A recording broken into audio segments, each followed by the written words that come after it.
Hello, everybody. Welcome back to We Watched a Movie. I am Mike. Jay's not going to be joining us tonight. I tried to make that clear in the thumbnail, but just in case anybody doesn't know, Jay couldn't be here for this one tonight. But we are here, and we're going to do the best we can to get us. Oh, yeah, that's muted. Okay, we're good there. Ha! I'm so excited deep down in all of my tchotchkes right now. I'm so happy to be here with you guys. We were going to stream again this week, and because I'm going to Chicago this weekend, and we're going to do a stream next week. But here we are. This news came out today. I was picking up my girls from school, and I thought, I'm going to run home and I'm going to put together a video and I'm going to edit it, and it's going to be the funnest time ever. And then my whole family's going to be super annoyed that I'm in here mad, just going crazy trying to get stuff done. And I thought, you know what would be way funner than just me talking about it? It'd be way funner to get in here with all of you silly sons of buttholes, and it's the first couple of minutes of the video, and just let's talk about it together. Like, you guys always have the best opinions on this stuff, to be honest with you. Every single time I ever make a Scream update video, I get done and I'm like, dang, Bobby Joe 239 had a really good point there. I wish we could have talked about it. So F it, we'll do it live. Again, it's the first few minutes of the video, so you're gonna do it. It's so cool to have so many of you guys in here already, especially with just me doing this. This is awesome. Super pumped. Let's have a good time tonight. It's Halloween. We're going to have a good time tonight.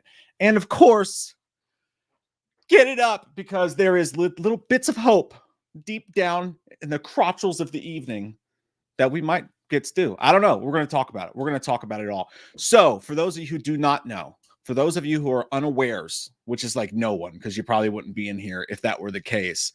For anybody who's unaware of the news, which was just shoved its fist inside of me, the evening today that came out of nowhere, one of those days that you remember, like the first time they showed the Michael Myers mask, or like, a new Halloween Kills trailer, like something like that. Like one of those days you just remember, like, I remember where I was when I saw that news, and it was awesome, or depending on how you feel about it, not awesome. There's so much entwined in this, so many angry people, so many people angry with each other. There's a lot. There's so much. It's like a 7-layer Taco Bell burrito, which are delicious, by the way, unless they fill it with too much rice. That's just disgusting. But here's the news. I'll pull it up for you guys. We could take a look at it together. Let me see here. I got music in my headphones, so if I just start singing, then I'm sorry. But okay, so this is the story that came out. Neve Campbell posted on her Instagram. So, by the way, it's not some random like, hey, I talked to Neve at a convention, and I swear to God, this is what she said. This is legit. It's happening. It's 100% official, unless, of course, she has been hacked, but I highly doubt that. But here's Neve Campbell's Twitter, where she posted a picture of the script itself with Neve Campbell right across the lettering there.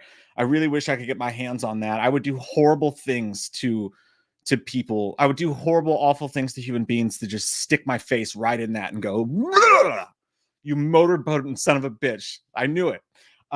Untitled Scream 7. So that's the first bit of news we have. Doesn't have a title. Is it going to be called Scream 7? I don't know. How's your mother? Good. She's tired from banging my father. It's going to be written by Guy Busick alone. At least that's what it seems like so far. It's going to be directed by Kevin Williamson, the writer of Scream 1, 2, and 3, the guy who just wrote Sick, which came out last year, or maybe the year before that it came out, which was really good. Directed by Peter Hyam, son of the dude who used to direct all the Jean-Claude Van Damme movies. Was it Peter? I always get the names wrong. Sorry, Peter. But, and also the story is by James Vanderbilt and Guy Busick. So I guess we can assume that they had a conversation. Their ideas went back and forth. They came up with the idea for this together, but James Vanderbilt, I think he's doing a bunch of other stuff with Radio Silence. They have Abigail coming out and all this stuff. So maybe it was like, hey, you write it. And poor Guy Busick, who was on the channel, was a super sweet guy. Regardless of how you feel about Scream 6, he's a sweetheart of a guy. And we'll talk about all that, but Guy Busick's going to be writing it by himself. I can't imagine what the first day of that was like. Just Guy Busick sitting there going, oh, shit. It's just me. Oh my God, what am I going to do? But that's also exciting for him. I'm super pumped to see what he comes up with. And directed by Kevin Williamson. Kevin Williamson has never directed a Scream film before. Tonight, we will go through his filmography and talk about the movies he directed. He directed Teaching Miss Tingle, which I know wasn't great. But again, you got to throw that in the unholy triumvirate of the fact that any movie made under the guise of Dimension and the Weinsteins, you got to give the directors a grain of salt. Like, you know what I mean? Like, those were hard conditions to work under. So it's almost impossible to fault people who were in those situations for sure. But look over here and make sure that I'm not like muted or something real quick. I'm gonna see you guys. Make sure no one's yelling at me. Like, I can't hear you. I can't hear you. I can already see some like major goings on in the chat there. It's a controversial situation, Steven. It's gonna get crazy, and we're gonna talk about all of it. But okay, but it's property of Spyglass. Obviously, staying with Spyglass. I know some people were hoping Spyglass would sell the rights to it. Obviously, that's not happening, at least with this movie. And I don't know what their contract is, if they have a certain contract of a certain amount of movies or what, or how that goes. But they're definitely doing this movie. And produced by Project X Entertainment, which is Radio Silence and those fellows. So it seems like the people who have been involved in the past few films are still going to be around, still going to be working on this. But here's what Neve Campbell said. She said, "Hi all, I'm so excited to announce this news. Sidney Prescott's coming back. It's always been such a blast and an honor to get to play Sidney in the Scream movies. My appreciation for these films and for what they have meant to me has never waned." Is that how you spell waned? I mean, I'm going to believe her because I can't spell very well, but that seems wrong. I don't know, squiggly line. I'm very happy. It's probably right. I'm very happy and proud to say I've been asked in the most respectful way. You pointed that out. I've been asked in the most respectful way to not lose my place when I read. In the most respectful way to bring Sidney back to the screen, and I could not be more thrilled. Well, actually, I could. While I've been so incredibly lucky to have make these films with both the master of horror Wes Craven and the wonderfully talented Matt and Tyler team of Radio Silence, of course, I've dreamt for many years of how amazing it would be to make one of these movies with Kevin Williamson at the helm. And now it's happening. Kevin Williamson is going to direct Scream 7. This was his baby, and it's his brilliant mind that dreamt up this world. Kevin is not only just an inspiration, but as an artist, has been a dear friend for many years to the amazing Scream fans. I hope you're as excited as I am. See you on set. And tag Kevin Williamson in it. So that is something that I think, okay, let's just full frontal male nudity right now, be honest with each other. If we could have our druthers, what would we have? We would have Wes Craven directing and Kevin Williamson writing it, right? Kevin Williamson writing Scream 7 would be the greatest gift the gods could bestow upon us. But it's his baby. You know what I mean? Like, he's in control of all of this stuff. You can't not think that whatever Guy Busick writes up, which Guy Busick did some great things with 5 and 6. I know everybody's not happy with everything, but he did do some great things. I myself still cry myself to sleep at night thinking about Dewey and how the wrong kid died. It should have been Gale. But still, yeah, it's crazy to have Kevin Williamson not just as a producer, but actually directing at the helm of this and bringing Sidney back. The first thing my mind goes to is what I've been saying since they said Scream 7 was coming out. Even before all the Melissa Barrera stuff, even before all the Jenna Ortega stuff, all that we will get into. I know that's like the hot topic. But the first thing I said almost in the update videos we were doing about that was it would be amazing, especially considering how hot Jenna Ortega is right now, like in her acting career. It would be so smart of them to take what's going on with Sidney. Okay, Sidney we established in Scream 5 that Sidney is in Seattle, I believe, with kids, and she's married to Mark, who's Patrick Dempsey, McDreamy or whatever, who was in Scream 3. So they're over there in Seattle. How amazing and smart would it be if they had to, because of schedules or whatever was going on, and they want to crank out these movies, to do it just a side piece movie, just like and I know that sounds weird to say it that way, side piece, but like to just do a different movie, take a step away from the core four and what's going on there, and go over to Seattle. And Sidney Prescott right now is in the perfect situation for a Scream movie. The main problem with Sidney coming back in 4 and in 5, it was badass, right? To have her be like, I'm bored, screw you. I'm not scared of you. I've been through this dance before. But again, when you have your final girl in these movies, you want them to be scared. Like, you want them to have something at stake. And Neve Campbell's character hasn't had that for a couple movies. And I appreciated what she did in those movies, but I mean, right? Like, the fear wasn't there. It wasn't the same as watching her in the first Scream or the second Scream, because like the fear wasn't there. She's been through this stuff before. But the fact that a ghost face could show up at her house where her kids are, and something involving her husband and her kids, that entire dynamic completely changes. All of a sudden, when her kids are involved, and who knows if this is even where they'll go with it, but in my mind, I thought that would be interesting. If Ghostface is threatening her kids, she is scared again. She's right back in her shoes from the first one. All the bets are off the table. This is a complete new ball game. She's not just showing up to help some kids who don't know any better. She's really in peril. And I think that would really up the scare factor of the movie. It's the first thing I said. And it seems like that could be what they're doing. Obviously, you got to think, is this what it could also take place at the same time Scream 6 was going on? This could be a different Ghostface. And obviously, my mind goes to, what if this all is an overreaching arc now And someone has been controlling all of this. Someone has been the ringleader of all of this. And it's all tied together. And of course, at the end, they reveal themselves and they say, surprise, Sydney. And it's Stu. Like, I'm not saying like it has to be that. I'm not saying it will be that. But if anything, this news today tells me that Matthew Lillard coming back as Stu is a huge possibility, way more than it's ever been before. Kevin Williamson has ebbed and flowed back and forth about how he feels about Stu being alive. And obviously, if they want it to be a surprise, that's what he would say. Guy Busick, I even asked him about it.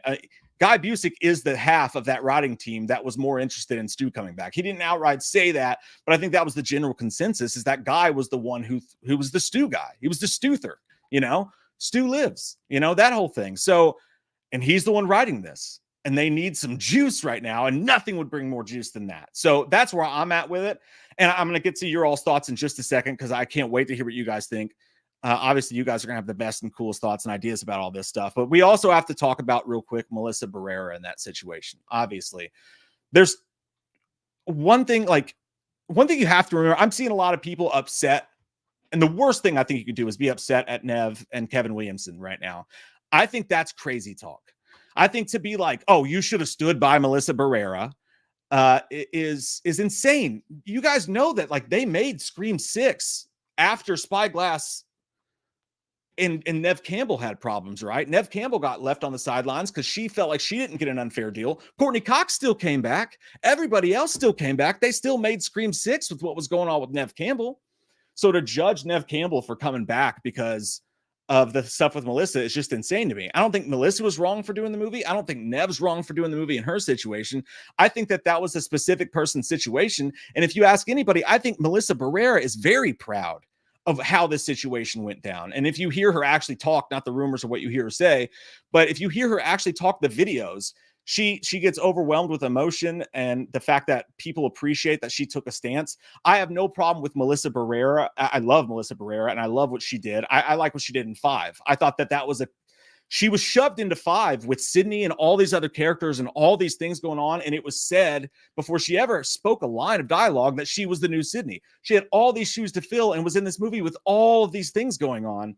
And she didn't get a chance to shine in that movie, I feel like, up until the moment where she rears back and rides, Jack Quaid and murders the crap. That was her coming out party to me. And that was letting you know Melissa Barrera is going to go off in Scream 6 and she's going to show you what she's about. And I feel like she did. I feel like she did a great job in Scream 6. So I love what Melissa Barrera did. I love that she took a stand for what she believes in. I don't get into any of that stuff as far as the war goes. It seems like everybody thinks that they're right. And if feels to me as just a natural human being that everyone in that situation is going through something horrible and it's not right on either side for everyone. And there's been so many victims on both sides, just a horrible, awful, terrible thing. So I think to sit here and say, for me at least, you can say what you want to feel how you want, but for me to sit here and say one side's right, one side's wrong, clearly it's not a black and white situation. There's some gray there. And I'm not the guy to ask about that. So I think the fact that she took a stand for what she believed in and put her career on the line to do it is something commendable, and it's ballsy and it's punk rock as hell. And I support Melissa Barrera in that sense for sure. Not saying I support her in that sense for sure. And I think that it sucks what happened to her for sure. And I think that happens in the movie business every day to different people. And I think that's happened throughout the Scream franchise. And I think that the Weinsteins were in control of Dimension Films. They screwed over Wes Craven 100 times in different ways while he was making that movie. They screwed over constant writers and everybody else while making those movies. Any movie made by Dimension Films, you can go back and there's just a log of people that were screwed over by the studio. It's not the exact same situation as Melissa Barrera. We didn't have Twitter then. It wasn't, all these things weren't known, but everybody knows that they were bad and they did bad things to people. And we still went out and we still bought tickets to all those Scream movies. And we still to this day buy those Scream movies made by Dimension Films, knowing all the horrible things they did. So I feel like if anybody's going to go out and say, if you want to say I boycott this movie because they did Melissa wrong, hey, do you? Fine. I think the only thing that's not great is when you go out and you tell other people they have to, like, you need to boycott it because what they did's wrong and blah, blah, blah. Come on, man. Like, if we did that with every movie and every piece of crap that works behind the scenes on the movies and all the different stuff that goes on in Hollywood, we wouldn't be watching a damn thing. There'd be nothing left to watch. It just is what it is with certain stuff like that. And it sucks. And I hope they figure it out. And again, them taking time to go over and tell the Sydney story gives it a couple years to percolate, right? Like all the stuff that went on with Sydney Prescott and Nev Campbell, a lot of people probably didn't think we'd be sitting here today with her making up with Spyglass and coming back, but she did, right? The same thing could happen with Melissa, whether it's maybe they have a change at the head of Spyglass or the rights do get sold or whatever.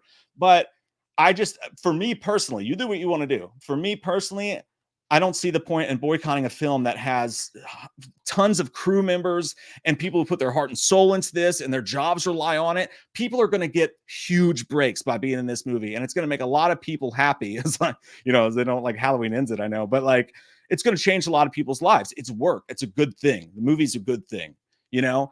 It just is. So I feel like you can do whatever you want. If you don't want to see it, fine. But you know, I think it's a backwards way of thinking to be like, you better not see this movie, and damn you, Nev, and damn you, Kevin Williamson. I mean, come on. They all understand how the business works. And Melissa supported Nev in this. Nev has supported Melissa. I'm sure all that's fine. And I'll bet you $20 right now. Actually, I don't want to do that because I've not been doing good on DraftKings this week. But I will bet you that Melissa Barrera will probably buy a ticket and watch the movie to support some of her friends that helped make this movie. And she'll probably support all them. You can support the movie and also say, hey, fuck Spyglass for what they did to me. But also I'm happy for my friends, right? I mean, that's just a logical way of thinking to me.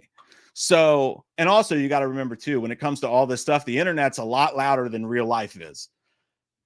99% of people out there who are like, oh, a new Scream movie, I don't have anything to do this weekend, I'll just go check it out, and don't do anything beyond that, aren't ever going to have any idea that any of that stuff is going to happen. They're like, oh, this is what we're doing now. Cool. So that's my opinion on that matter. And I'm going to take a drink now. Wow. Doing a stream by yourself, you have to talk a lot. This is weird. Awkward drink silence. I've talked enough for now. Let's get to what you guys think about it. Jacob, I love you, dude. You're the best. It's always good to see your face. I had a feeling she would come back. Awesome to see Kevin Williams, some directing as well. Love y'all. I'm having a stroke right now. Won't be able to watch this one live. Sending the super chat now. By the way, what's your top 3 favorite Blink music videos? Oh, that's tough. That's harder than I am at this Scream news right now. Yeah, dude, I had a feeling she would come back too. I think what they did with the writing in 6, when she was just like, oh, she's off with her kids or whatever, when Courtney Cox was like, she's doing that or whatever, it was good enough. It was like, hey, and that's the thing with Sydney coming back. You could have no feelings about this Melissa Barrera situation whatsoever, but also just be like, oh my gosh, my brother-in-law hates the Scream movies because he's like, how many times can she come back and not die or be the killer? I mean, it's ridiculous at this point. How many people are going to attack her? And it's a hard point to argue with. That's true. But also we just enjoy the movies and it's fiction, so it doesn't bother me. And she's so good in the role. But apart from that, like, that is an argument to be had. But I thought if they sent her off on her way after 5 with that, hey, let Sydney live. Hashtag Stu lives. Hashtag let Sydney live. Like, she has gone through so much in her life. If they just said she's off living a happy life, you're never going to see her again. You know, hey, how's your girlfriend? She's dead. She got hit by a bus. You know, that sort of thing. Then fine. But I am excited to see her come back, especially in this specific situation where the core 4 stuff is so jacked up and the scheduling's a mess and everything's hair on fire. Such a smart move, despite how you feel about him, to bring in Kevin Williamson. And we're still going to talk about how we feel about him directing and not writing it. But to bring Kevin Williamson and bring back Nev Campbell was genius, just genius. And I think it's going to pay off in the end. I do. Top 3 Blink music videos. Maybe I'm stalling. I don't know. First Date's probably the funniest Blink music video. I got to go with Damn It because I just love everything about how they act in that video. And whoo, that's tough. I'm going to miss one and I'm going to be so mad at myself, but just because it made me so happy deep down in every crevice, I'm going to say emotional crevices. Those are fine. You can touch those in gym. I'm going to say one more time because that video meant so much. So I love you, Jacob. You're the best, dude. Thank you. Lee, I didn't expect to see you here tonight because, you know, dude, you're too kind to us. You really are too kind to us, man. Thank you so friggin' much, dude. That's so sweet of you. Hell yeah. 2 nights in a row, my sexy bros, half I'm sorry about that. Again, I will take off my pants if it's necessary to make you feel like there's another dick in the room. But hopefully you can just imagine that. Leave her alone. It's good to see Sydney back. Jay, me, you, and Mike need to go to Malik's office for the Halloween TV series and be like, please, for the love of God, don't show us Michael's face. Leave his mask on. I agree. Leave his mask on and leave Laurie Strode the hell out of that script. We're done. That story's been told to death. That I feel like Halloween hardcore fans are more sick of seeing Laurie Strode storylines than my wife is sick of being forced to watch Blink-182 music videos over and over again. Like, it's just been done. I've heard the song. I get it, you know? So I totally agree with you. And obviously leave his mask on. I think we showed enough of Michael's face over the last 3 movies. Did we not? Put it back on. Put your shirt back on. I love you, Lee. Thank you so much, dude. And again, Lee, God dang it, dude.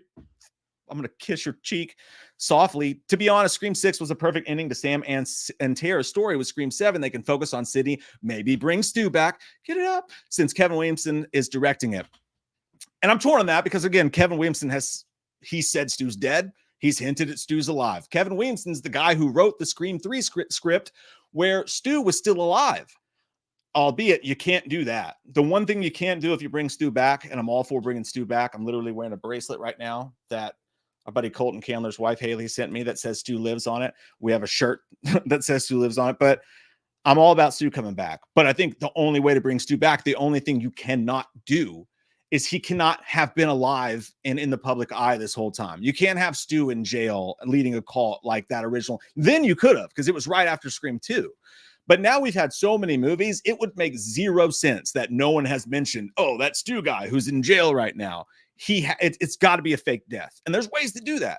I've always maintained that the smartest way to do that would be in the original Scream movie when they're sitting around watching and they're like Principal Himbry's hanging from the goalpost and they're all driving and they almost hit Gail and Dewey. And they're obviously drunk and they're driving erratically. A mile up the road, they could have gotten a fiery crash and died. And the sheriff, who they hinted as a red herring throughout the entire movie, clearly Stu's parents have money. Clearly, they could have, been in his pocket and been like, hey, we don't want our son to be culpable for these murders. Do a little switcheroo with these bodies. They're already burnt to a crisp. Throw some teeth in there or whatever. And then they could have secretly moved Stu out and been hiding him away this whole time. And he could have been online talking to Jack Quaid's character and setting all this up from afar as the mastermind. And then people say, oh, Stu was never a mastermind. He was a goof. Are you the same person you were in high school? I might be, but I grow emotionally at a slow rate. So, people change, especially after being stabbed and having a TV dropped on your head. So that's my thoughts about Stu coming back. But yeah, dude, I love you, Lee. Thank you, buddy. Thank you so much, man. And so Courtney Reed, what's up, dude? Your thoughts? NFL free agency, Saquon signing to the Eagles, Henry to the Ravens. Dude, I think that the Eagles get richer, and that's stinky for me, who's not an Eagles fan. Packers got rid of Aaron Jones. That hurt my butthole a little bit, but we did get Jacobs. So overall, I'm happy, and we got a great safety. So it's fun, dude. NFL free agency, March Madness around the corner. The sun's out, daylight savings time. It's a great time to be alive. And now we have Screen News on top of that. Holy shit. Hallelujah. Where's the tunnel? I got that wrong. Sean Sauce. Your name is Sauce, not Sean. Can never catch it when you're all alive, but caught this one because I got an alert while I was on the toilet. Those are the best places to get alerts and the best places to watch our videos, honestly, because they're pure shit. So I appreciate that, buddy. I'm glad you're here and welcome. Sorry, it's the one where it's just my old ass talking about Scream, but I'm glad you're here. Almighty Bunghole. I love that. It says, I'm more excited about Kevin Williamson, to be honest. Yeah, so let's talk about Kevin Williamson, right? Let's have a discussion about that. Let's look at Kevin Williamson's IMDb here. I'm going to pull it up for you guys because writing, we know he's got the Scream stuff. He's not writing this one, which to me, what does that mean? What do you think that tells you guys that Kevin Williamson's not writing this? Tells me that the script is already written, because otherwise, if you have Kevin Williamson come in and they're like, you're going to direct it, you would think Kevin Williamson, if he had his druthers, would direct a script that he wrote. So to me, it tells me that Guy Busick has been in the wings working on this script for a while now, or him and James Vanderbilt already had a great idea and he wanted to be the one to put it into fruition. But it's weird that Kevin Williamson's not writing it. And I'm not saying I don't want Guy Busick to write it, but I think it just feels so strange in and around the whole that Kevin Williamson is not writing it because he's the screenwriter. Like, you know what I mean? Like that's what you do. But he has directed some stuff, so we're gonna look at his IMDb together. Let's see here. I'm gonna show you guys this screen here. Sorry for the delay. All right, Kevin Williamson, handsome guy. He hasn't been on the show yet, but it was because he was busy. They at least responded and said, you can't do it right now, maybe someday. So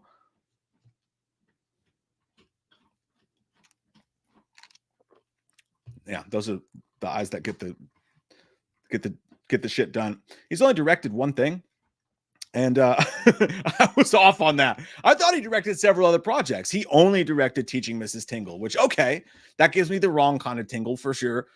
Teaching Miss Tingle, if you guys remember watching it, 1999 movie, has a 5.3 rating on here. It starred I want to say Katy Perry. It starred Katie Holmes, Helen Mirren, and it had all the dressings of a 90s hit, you know? It had the ideas, the hints of an Empire Records type film or whatever. They had Eve 6 on the soundtrack. They even did a music video. This is for a really good song. I love Eve 6 for a really good song with Katie Holmes in the video. And then the movie happened, and it just it starts off, in my opinion, really good and funny and smart and interesting. And oh my God, what's going to happen? And then it feels like the movie gets to a point in the middle where they have the teacher held hostage, and the entire movie just goes, I don't know what to do with my hands. I have no, and then it just kind of gets boring, and it just kind of fizzles itself out for the rest of the running time. It's not terrible by any means. It's just not great. And you can't judge somebody off one movie, especially not their first movie, especially not that point in Hollywood, and especially not, again, from Dimension Films, who has their hands in and around everything. Did I say 2 fingers? I meant 3. You can't judge somebody based on that. The movie was all right. It was okay. But yeah, it wasn't great. You know, it wasn't the best and really fizzled out. So yeah, you don't have the best directing record, but I think it's ballsy. I think it's a little punk rock, and I'm into it. Like, let's do it. Fuck it. Nobody knows Scream like he knows Scream. How involved is Spy Class going to be in the process of making the movie? Knowing it's a first-time director, is this going to be one of those sorts of deals where, and from when I talked to Guy Busick about making Scream 6, he said that from what I understand, they pretty much left him alone from the most part. I got no hints from anything that the studio was too involved in this or that. They kind of showed him the script, they okayed it, and they said, once we've okayed the script, you film. Radio Silence pretty much films the script and doesn't really go far off of what Guy Busick and James Vanderbilt did. So that's my understanding of the movie. It's a very smooth, well-oiled process in how they made that movie. So is this going to be the same situation? Guy Busick's going to write it, and they say, you're going to direct it page for page, because you're talking to a writer, right? And again, when Christopher Landon was going to direct the movie, he's a writer, and I'm willing to bet based on this that he actually was going to take part in the writing. It seems like they have Guy Busick's script and they like it. But that could be a good sign too. Like, think about it this way. Bad movies, bad scripts, or scripts that don't have shit together often go through rewrite after rewrite. Oh, we're bringing in another writer. We're bringing in another writer. And it ends up as this Frankenstein of a movie rather than the writer's original vision. They clearly believe enough in what Guy Busick has done here. And from what we see for Nev there, the script is done. And again, also, when it comes to Nev Campbell, she will make script notes. She's the type of actress that if she is not a fan of what's been written, she will show her, she will give them shit about it. So I believe that her being this excited about the movie, this excited about Kevin, the script already being done, them not having Kevin go back and make adjustments to it is a good thing. You got to take that as, at the very least, a vote of confidence for those who have read it. So, and maybe I'm just being overly positive here, but I say give him a chance, dude. Hey, did anybody think Get Out was going to be that great with Jordan Peele directing it? You know what I'm saying? Kevin Williamson directing and having one mediocre film under his belt is by no means a damnation of how the movie is going to be. I think it's fucking awesome that he's doing it. And even though we all think the same thing, maybe it's bad he didn't write it, though. I wanted him to write it. If the script is so good, Kevin Williamson read it and goes, I have no notes and I'd like to direct that. What does that tell you? It's not hard for him to find work. He doesn't need to do this. You know what I mean? It's not necessary for him to do that. To me, that tells me that script's probably pretty fucking good. Maybe it has Stu in it. That's what I'm thinking. That's how I feel about it. What's up, Michael Parton? He says, real quick, I'm very happy. And by the way, almost 550 people in here right now. I appreciate every single one of you guys for taking time to watch that. That's fucking cool. Thank you. That's awesome. Real quick, I'm really happy that we're finally getting Salem's Lot, although I wish we would have had the opportunity to see it in theaters. I didn't see that news. What the hell happened with Salem's Lot?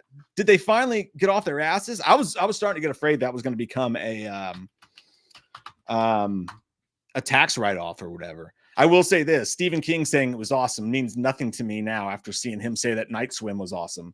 Stephen King's one of those dudes. It's like, you're an amazing writer. You're one of the greatest horror writers of all time, but sometimes you recommend some really shitty movies. Like, I appreciate you. All I'm saying is that maybe if you worked at Blockbuster, I would kind of ignore your employee picks when it comes to films. Like, that's all I'm saying, Stephen King. And you're really bad at Twitter too. I have no problems with what he says on Twitter. It's just that it's not well done. He needs like 376 words to just kind of talk about his breakfast. He's one of those dudes. But it's Salem's Lot. I'll pull this up for you guys real quick. I know we're talking Scream, but this is big news for people who've been waiting for this as well. As far as Salem's Lot goes, it looks like officially skipping movie theaters to stream on Max in 2024. That's a bad sign. It's an Alkaline Trio song. It's a bad time. It's not a great sign. But it is good that we're finally getting it, I guess. New Line studio behind the horror film officially announced Salem's Lot will appear on Max 2024. Variety previously reported the movie was foregoing a traditional theatrical rollout in favor of streaming bow. Both New Line and Max share a parent company in Warner Brothers. It's a bad sign in the way that they're not, had this happened right after COVID, it'd be like, all right, par for the course. They're really trying to pump up these streaming services. And Blumhouse was kind of last to sniff everybody pressing the eject button on that model. In my opinion, but these days it doesn't seem like they're going for that anymore. They're more apt to put their movies in the theaters. So it's a bad sign for the movie, but who the hell knows, man? I heard the trailer that they showed at the international trailer conference thing that they did. I forget the name of it. It's where they used to show the Halloween trailers before everybody else.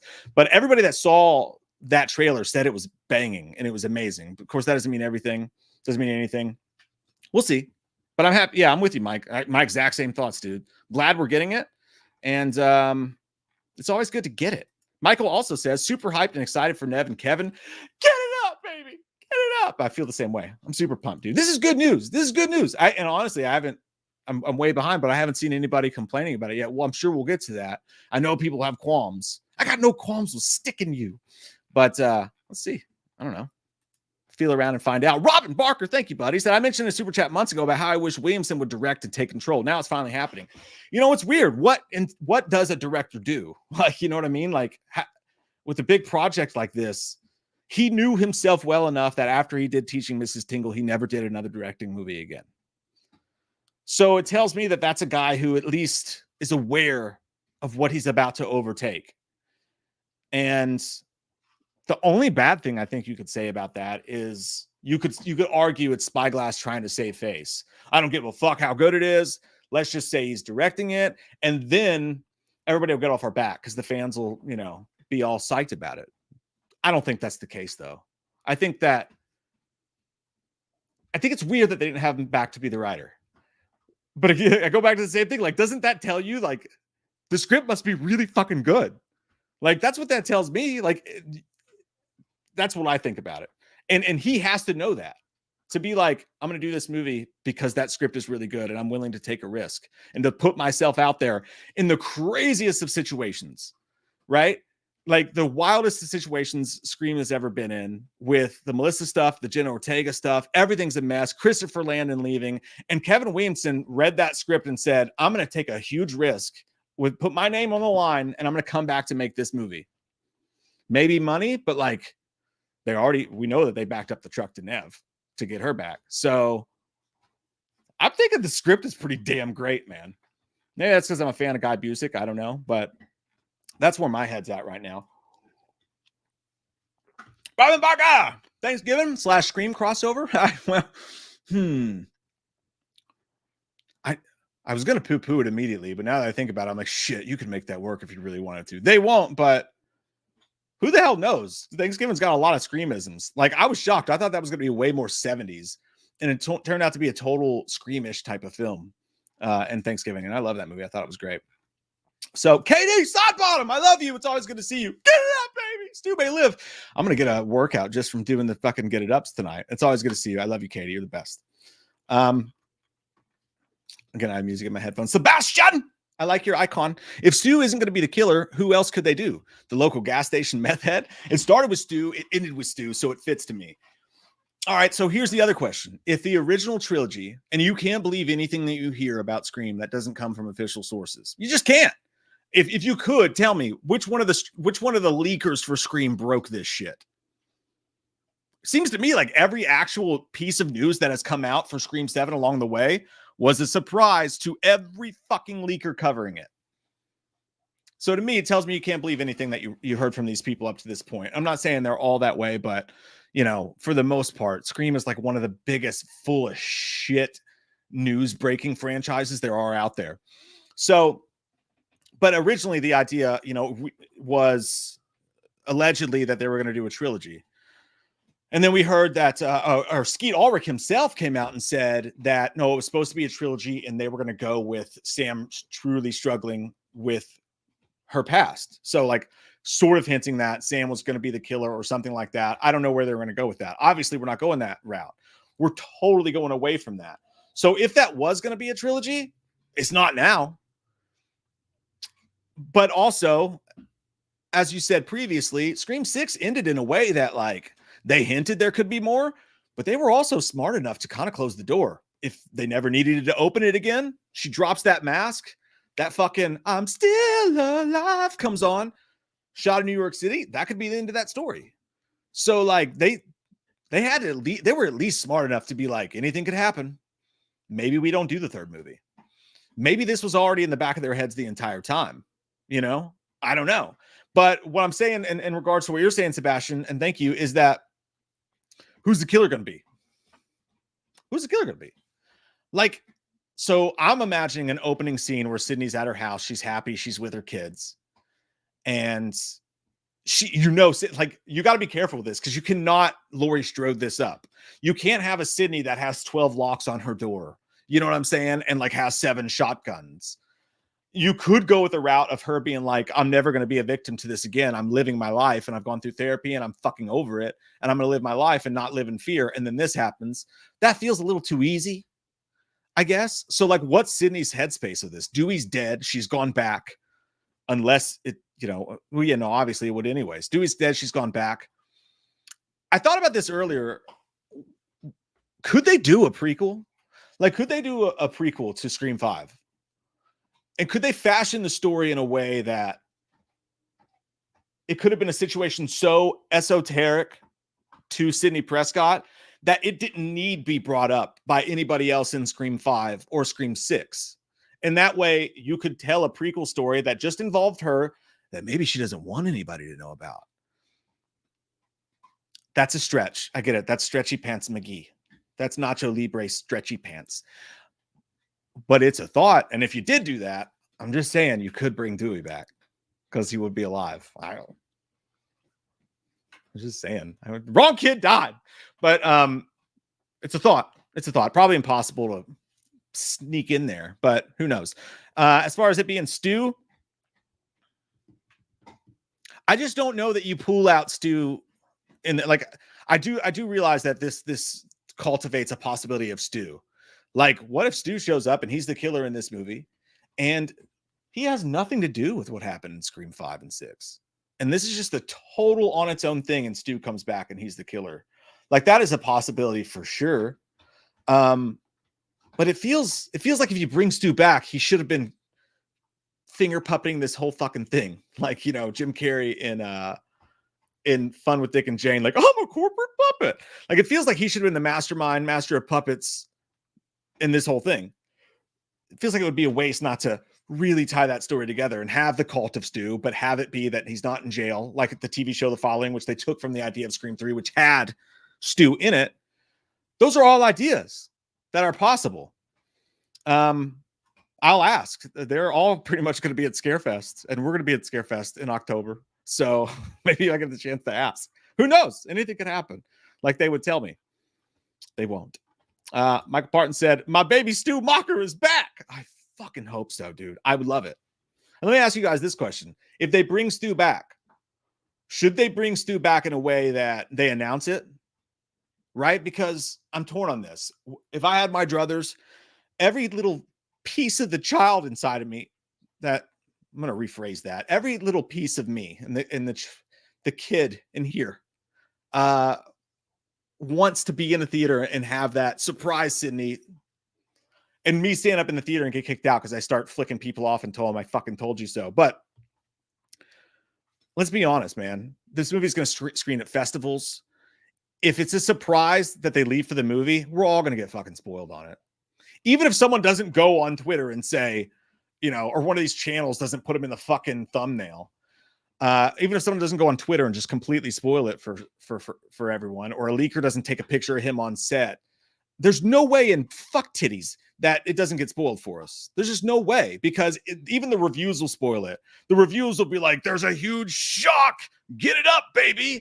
You'll know what I'm like, yeah, thank you, Greg at HollywoodReporter.com. Fuck. We'll all know.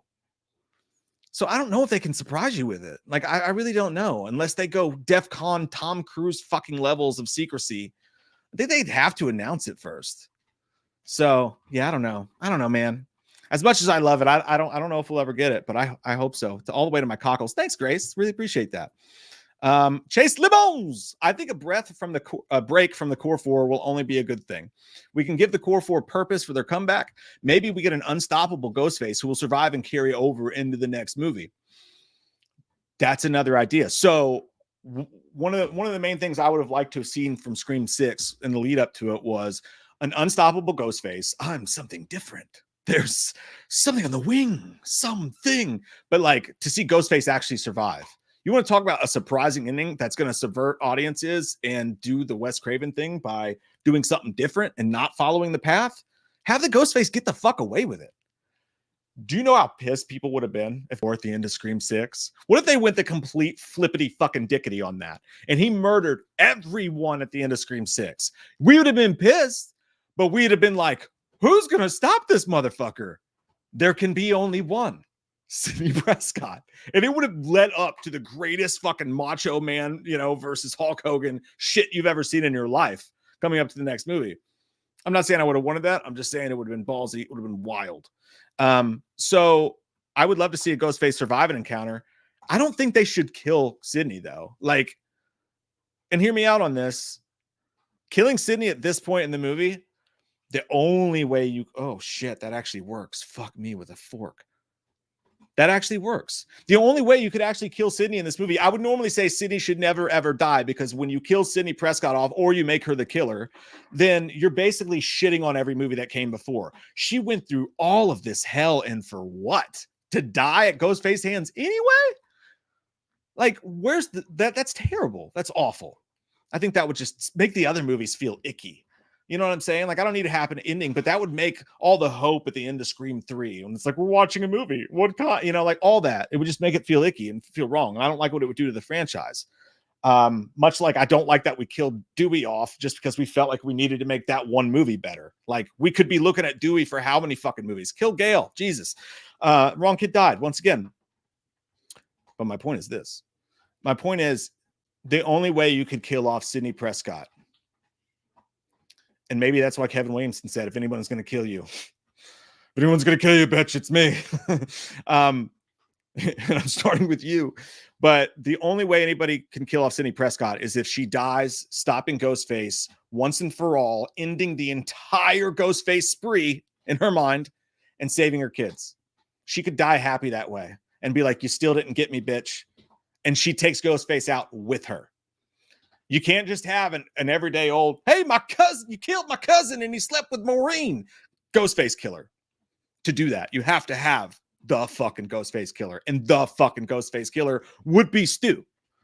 So if you did bring back Stu, you could kill off Sidney, going out in a blaze of glory, taking out Stu with her officially. In an act of saving her kids so that they don't have to live the life she lives. I'm going crazy now. I'm going off fucking tangent. I'm just saying those are my thoughts on the situation. But I agree with you. And I said that from the beginning, man. Like, going off and focusing on Sidney for a movie, whether it's Stu or she dies or anything, is a good idea in these times. When Scream is hot, the past two movies despite how some people feel about them, have done good financially and they've gotten good reviews. The time is not to lay off, you know? I mean, maybe it is for quality's sake, but it's a movie studio. They're not going to do that. So this could be the best thing, to let wounds heal and let schedules fold out. And then maybe Scream 7 is a fucking banger. And all these people look at it and go, I want to come back and do a movie with Kevin Williamson. And then maybe maybe Kevin Williamson directs the Core 4 in the next movie. That could happen. Or what if this movie's so fucking good and Sydney survives as we expect her to, that it's so good they're like, do another one. For fuck's sake, start filming right now. I think it's a possibility. Could be the greatest 7th movie in a horror franchise of all time. What's this competition? New Nightmare, very good. Not perfect, but pretty good. H2O, fan favorite. I think it's got a billion issues, and it was honestly just trying to be Scream. I can't even think. Inferno, was it Inferno Hellraiser 7? It was actually one of the better ones, even though it was direct to DVD. Could Scream 7 be the best 7th film in a horror franchise of all time? What was the 7th Texas Chainsaw Massacre? I can't remember, but it's probably not hard to beat if we really are honest with each other. Grace, love from Australia. I'd rather have Sydney over Sam any day. Ooh, you're getting spicy about that. You know, they support each other. And I think that Melissa will support Sydney. This is news getting announced today, just 2 days after Melissa Barrera at a con on film, not by some, you know, guy who works at fucking Cracker Barrel who decided to make a video. On film, Melissa Barrera said that Sydney Nev Campbell's always super supported her, and that there's always been a great relationship there, and all the stuff she said. So there's no way, in my opinion, that Nev, there was no contact with her about this going on, that Melissa Barrera said that without knowing that Nev was about to be in this movie, right? So I think there's a good relationship there. I don't think there's any stuff. But, you know, I appreciate that, Grace. Thank you so much. I'm excited to see Sydney come back as well. I really am. Marcus, let this be a time when Scream fans come together. I love 5 and 6. I love Sydney and Sam. I'm so tired of this division among fans. We're better than that. I agree with you, man. I honestly think it's like legitimately like 90% just fugazi. You got a core group of people online, and Twitter's super bad for these fucking people with these they don't show their faces. They've all got Scream 4 and 5 and 6 icons as their pictures on Twitter, and they are just super rabid 12-year-olds who try to cancel everybody if they have any opinion other than theirs. So they will go on a rage. I said I didn't like Jada Pinkett Smith and was happy she died at the beginning of Scream 2, and I was called a racist for like 2 weeks. And like, you saw the opening of Scream 2, right? Like, we were supposed to hate her. She was annoying as fuck. And who the fuck orders popcorn without butter? And this is before all the crap she did to Will Smith. So that's that world. That's the Twitter world. So you got these psychos and bot accounts and all this stuff, making it seem like a bigger deal than it was. I really don't think the general audience member gives a flying fuck. And I'm not saying that like we shouldn't give a fuck about a human being's feelings and what happened to Melissa Barrera. I do. I support what she was doing and something she believed in. And I think she got shafted. But I also think that, you know, it's not worth all of this turmoil, especially when she seems supportive of what everybody else is doing. Like, you're right, dude. Can we just get the fuck along and stop making fights out of every goddamn thing that comes out with Scream? We're getting a Scream. Do you know, like, we could be Nightmare on Elm Street. We could be sitting here with our dicks in our hands waiting for any fucking thing to come out and getting nothing. We just got 2. Again, everybody doesn't love them. It's hard to argue they weren't at least decent Scream movies. And all people do is complain and whine and bitch. Like, come on, man. Be happy. You could have lived in a time when Scream didn't fucking exist. How about that? Mass Met says, you hit me with the phone, dick. Thanks, buddy. Wonder Boy, Warm Boy. My mouth is dry. Hang on. Peer pressure. I'm far too sensitive. They either have to anticipate wrapping filming by October or start after. We know at the very least that Roger Jackson's going to be at Scarefest. Oh, fuck yeah. Roger Jackson is going to be at Scarefest, and I want to meet him, and I want to hold his voice. I'm going to ask him that, too. I'm like, can I hold your voice? And he's probably going to get me kicked out. But super excited. I want to meet Roger Jackson. I don't pay for autographs and pictures and shit like that. No offense to anybody that does. It's just, I come from an old school age in like the 90s where like, to me, the thrill is like, oh my God, I ran into fucking Skeet Ulrich at the Food Lion. Holy shit. for me, it's just not the same. So I've never done that before, but I'm really hoping that to be outside smoking a ciggy or something, just hanging out back at Scarefest, because we're going to be there. And sometimes some of the celebrities, maybe Roger Jackson will be up there and be like, can I have a Marlboro Light? And I'm like, I know that voice from anywhere. Please shower me. That was not what I meant to say. Fuck, that sounded weird. I'm sorry about that. I'm sorry you all had to hear that. That was inappropriate, and I don't even know why. Austin C, do you think Gale should return? I'd love it, even just a cameo. I hated seeing Gale without Dewey and Sydney in 6. Still hurts, man. R.I.P. Dewey. Yeah, dude. I couldn't agree with you more, man. I thought Gale, I like Scream 6. I thought Gale felt forced. I thought her character felt like, I guess I better be here. There's a crime. Do me, because you're the yo-yo master. It just felt really forced. And she reneged on everything with her character from 5. Like, she had this whole thing like, I'm going to write a book about a great man and like all this shit. And then like totally backed out on that. Like, I thought that was a step backwards for that character in a crazy way. And they're like, oh, we'll have her almost die. It just didn't feel like it should have felt to me. And that felt wrong. So to me, when I watched that, even more so reinforced my feeling that the wrong kid died and Dewey should have been the one to live. Because Dewey could have had so much more of an interesting follow-up than what Gale did. She's already dating some guy who gets thrown across the room by a 12-year-old.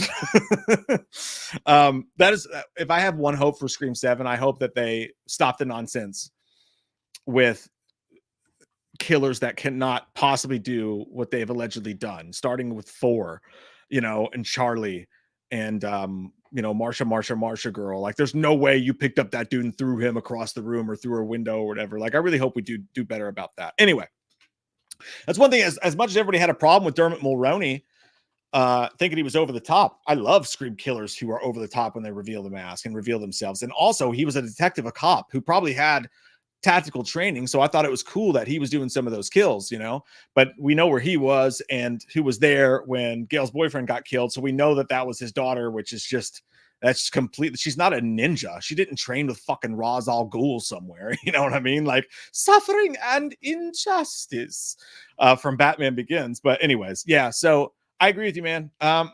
Gale, I want to see Courtney Cox in the movie. I do. Like, even though I say I'd rather have Dewey be there, Courtney Cox in a Scream movie, if it's slimmed down and you just have Neve Campbell and her husband and their kids and whatever the product of that environment is, I think it's genius, because we've done this thing with 5 and 6 where we've added all these, especially 5. You had the old cast come back, you added all these new characters to it, and there's just so much going on. Like, I think to strip it back and tell a super suspenseful story with just a few characters would be a really cool thing for Scream to do. But it also goes against Scream, because the whole idea there is like, which one of these fucking brats is doing this? Like, you got to have your red herring. So that's also hard. But no, I want to see Gale in it. If she's still alive, I'm down with it. I'm also not going to complain if she's not. If it doesn't fit the story, I say, hey, cool. I mean, what you can't do is bring her back for no fucking reason. You can't have Gale come back and just been like, I'm back on the case again, even though you don't want me here. Don't punch me, Sid, super bitch. You can't do that, in my opinion. We've done it too many times. So put her in the movie, but give her a really good reason to be there. Please. Thank you. One More Time is playing in my headphones right now. So I just got really sad. I'm just going to sit and listen to Blink-182's One More Time and just think about Dewey. That's what I'm going to do. No, great point, bro. Lee, the Machine. Fucking Bauer says Liam Neeson doing Naked Gun reboot and getting released next year. I'm pumped about that one too. We don't get enough comedies these days. We don't. So, 10 years ago, I'd been like, oh my God, another remake, blibbity fucking blah. We don't get funny movies anymore. So I'm super pumped about that, Lee. I'm right there with you, man. You give me a comedy, I say, hey, I'm going to watch Ricky Stenicki tonight after we get done with this. It might suck butt, but fuck, we never get comedies anymore, God, I miss the 90s. Fuck me. Mike White Jr. says it was doofy. Give that guy a role in the fucking movie, by the way. Mike White has the best photo, by the way, that he got from Scarefest of him next to Doofy from Scary Movie with the vacuum and the underwear and fucking everything. It's one of the greatest pictures that has ever been recorded in human history. And they should put it in the fucking loo. They should put you in the loo too, buddy. I love you. I'll see you on Thursday, Friday. Happen. I gotta say I love you while we're here. Sorry for that. Darth Denunner. 808. Core 4 dead. I looked up expecting the audience to go the second that happened. Core 4 dead. New killer coming for Sid's family. Do you imagine the balls? Hear me out, though. How pissed... Fuck me, dude. If they don't release it in the trailers and you go watch Scream 7 and the opening of the fucking movie is not showing Friday the 13th, 2009 style, the Core 4 getting killed off in a crazy, shocking opening. Could you imagine the backlash if Spyglass goes, fuck it, we're going to light shit on fire today. And you sit down to watch the movie, and in the opening scene, in a newsreel in the fucking background, they're like, 4 students found dead. And it's Melissa Barrera. She wasn't a student. They made a clear point of that. But like everybody from the last movie was found dead. And the killer's on the loose. And that starts Scream 7. Oh my God. I don't want it by any means because I love those characters, but holy fucking steakeroni Jesus. Like, could you imagine how high the stakes are immediately? This dude showed up and he killed off everybody from the last 2 movies, and we haven't even seen him yet. They didn't even bother showing it to us. And now he's coming for little old Sydney by herself and her kids. The balls. The balls. No way in fuck they do that, but that would be woo. That'd be wild, man. Thank you so much. Oh, is it already gone? Huh? Never mind. Yeah. Melissa Connolly, hey, it's good to see you. Says, I wonder if Kevin asked to be able to do small changes to the script if needed as a clause in directing it. Either way, bring Stu back. I agree with that. I don't think they really can, Melissa. Like, from my understanding of how that shit works, you have to give them a writing credit. So I'm sure there's ways around that in sneaky Hollywood ways, but with the Writers Guild and all that stuff, I think if he made a certain amount of changes to the script, he's got to be given a writing credit. Now, of course, you got directors in any situation who on the fly will be like, no, we're going to do this. But that's not the way these movies have operated. They've gone pretty directly off the script, minus a few changes that everybody had a say in. So I don't think so. But again, that gives me hope, though. Like, that gives me hope. And obviously the movie's not been filmed yet, so we don't know what will change. But like, it gives me hope in how solid that script just might be. You know, what if fucking don't tell him I said this, but like, what if James Vanderbilt was holding Guy Busick back? What if Guy Busick just has the best fucking Scream ideas you've ever heard in your life, and every time he came up with one, James Vanderbilt was like, "No, let's fucking kill Dewey. Let's kill Dewey instead." And like, it's who knows? There could be a world. Sorry, James. But it's possible. Maybe Guy Busick wrote the most fire fucking script of all time. Blake, I'm just glad Scream 7 is happening. What if Dewey survived? Could have been the body of the guard and could say he's abandoned and got pissed off. I've done enough conspiracy theorying that I'm not allowed to get on that bandwagon with you. I'm not allowed to. We saw the tag. We saw him get carried out. I feel like I lose every ounce of the fucking half ounce of credibility I have left in this world if I was going to try to say that Dewey was alive. Oh, thanks. Did you give me yours? Oh, that's fine. Thanks. So I can't go there with you, Senorita. But I'm not going to say I'd be mad if they fucking did it. That's all I'm saying. I love you, dude. I love you, David Arquette. D Nice. Dick Nice. I like it. How about Kincaid being Roman's partner this whole time?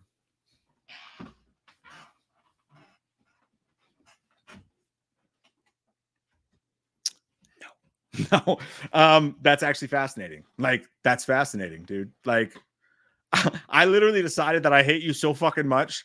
I'm going to take you to Seattle and we're going to make a family together. And then I'm going to fucking kill it. That's the meanest thing I've ever heard in my life. Like, the meanest thing I can imagine someone doing. Like, what reason would he possibly have to hate her that fucking bad? You'd have to come up with a really good reason, but shit, that would hit hard though, wouldn't it?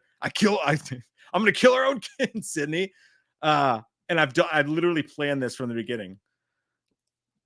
In my mind's eye, I can see them doing like, the tired old idea of dating someone and then killing them is so passe. We've done that in all the movies. No one's created a whole family just to kill it. They haven't made that fucking stepfather film yet. That's wild. That's deep thinking. That's why they call you Dick Nice. Michael Parton. Hope the movie goes bonkers. Have a Ghostface army. This is one of my first when I did a Scream 6 pitch, okay, and I already told you about my Stu idea, how to bring Stu back, have him be alive, have it make sense. And it's a good fucking pitch. It makes sense, god damn it. It does. Part of that script was to have Gale and Sidney in the opening and have them, Ghostface has Sidney's kids in that idea. I thought of this way back before 6. Ghostface has Sidney's kids. He calls her on the phone. She's with Gale, picking up right from the events of 5 is when this would have taken place. Tells her, I have your kids. Suddenly, Sidney's actually scared. We see the original Sidney from the beginning that's not hardened anymore because now she's actually fucking vulnerable. And he says, I'm going to send you on a scavenger hunt, and there's nothing you can fucking do about it. And he makes her go to Casey Becker's house. And the opening of Scream 6 would have taken place in Casey Becker's house, in that kitchen, same thing. And one ghost face pops up in a window, but then another ghost face pops up in another window, but then another ghost face pops up in another window. And it's revealed in the opening that there's like 5 fucking ghost face here. And the cult of Ghostface is on. And then obviously it's revealed at the end of the movie that it was Stu and that whole plan the entire time running the cult of Stu. That's what I want, man.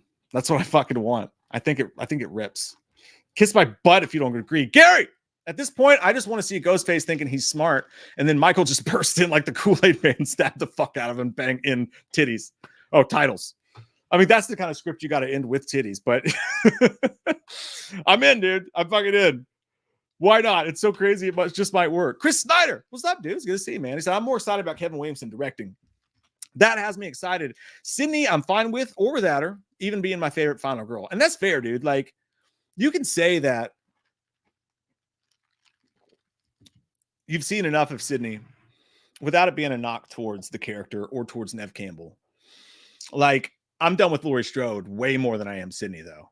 Like, Laurie Strode's been done 10 times to death, in my opinion, than Sydney has. But I'm not sick of her. I think she has to have a way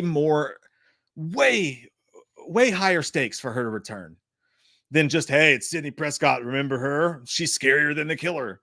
And you can't make her the killer and you can't kill her. So, like, I have no problem with her coming back as long as, like I said, I hate to involve the children. But, like, that's one way to easily make it fire that she comes back. But, yeah, the beautiful thing about Kevin Williamson directing is we don't know. We don't know a fucking thing, dude. Like, we could really go into Scream 7 and we might sit down about to watch the greatest Scream film that's ever been made because he is every part of the DNA of that film. You know what I'm saying? Like, those movies look like him. You know, like, he is embedded in the DNA of every Scream film. Even these past 2. Like, he's the heartbeat of it. Him and Wes Craven together are the heartbeat of it. So we could be sitting down and we could get the greatest Scream film that's ever existed. I think that's a possibility. Or we could get a big old frozen chunk of poopy from a guy who had no idea what the fuck he was doing and totally shits the bed. And I say, as a gambling man, that's fucking exciting. It's way more. I respect Christopher Landon and as a director, and I think I was excited for him. But if you ask me, I'm more excited about Kevin Williamson. I think we kind of know what we would have gotten with Christopher Landon. Like, I think we kind of have an idea of what we would have gotten. And with Kevin Williamson, we know that he knows Scream more than any of us do. And anything could happen. Like, I feel like the ceiling, like the floor might be closer, but like, I feel like there's no ceiling with Kevin Williamson. He may just come out with this fucking masterpiece, you know? That could happen.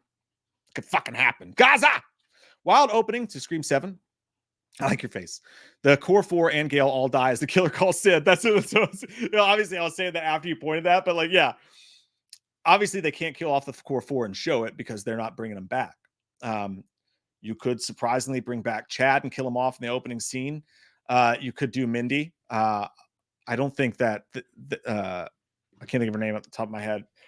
I don't think the actress would do that. Jasmine Savoy Brown. I don't think she doesn't seem like the type to play ball with an idea like that. I think they should have killed her in 6, honestly. And I liked her character, but it was time on that subway.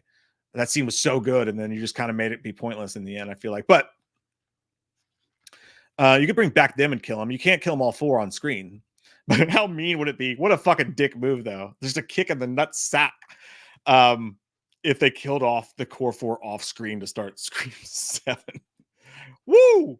I don't want them to. Don't get me wrong. I don't. I'm just saying, like, in like a Joker anarchy way, it's like, God damn, that's savage. Kevin Flynn! Stu kills Sidney as he becomes Jigsaw of Scream. We've all seen the picture from our good buddy Wilson with Stu with like the scarred face in the back of the thing.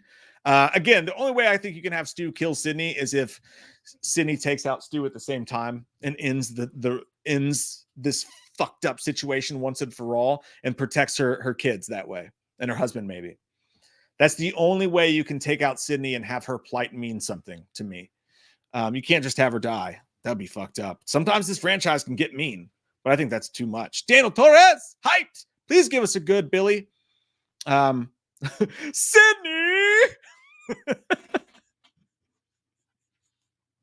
I didn't kill anybody, Sheriff. That's fucking awesome. Yeah, I forgot that existed for a second. Thanks, buddy. Andres Martinez. Busta Rhymes as Ghostface will blow minds. Dude, could you imagine? Roger Jackson ain't a sound bite.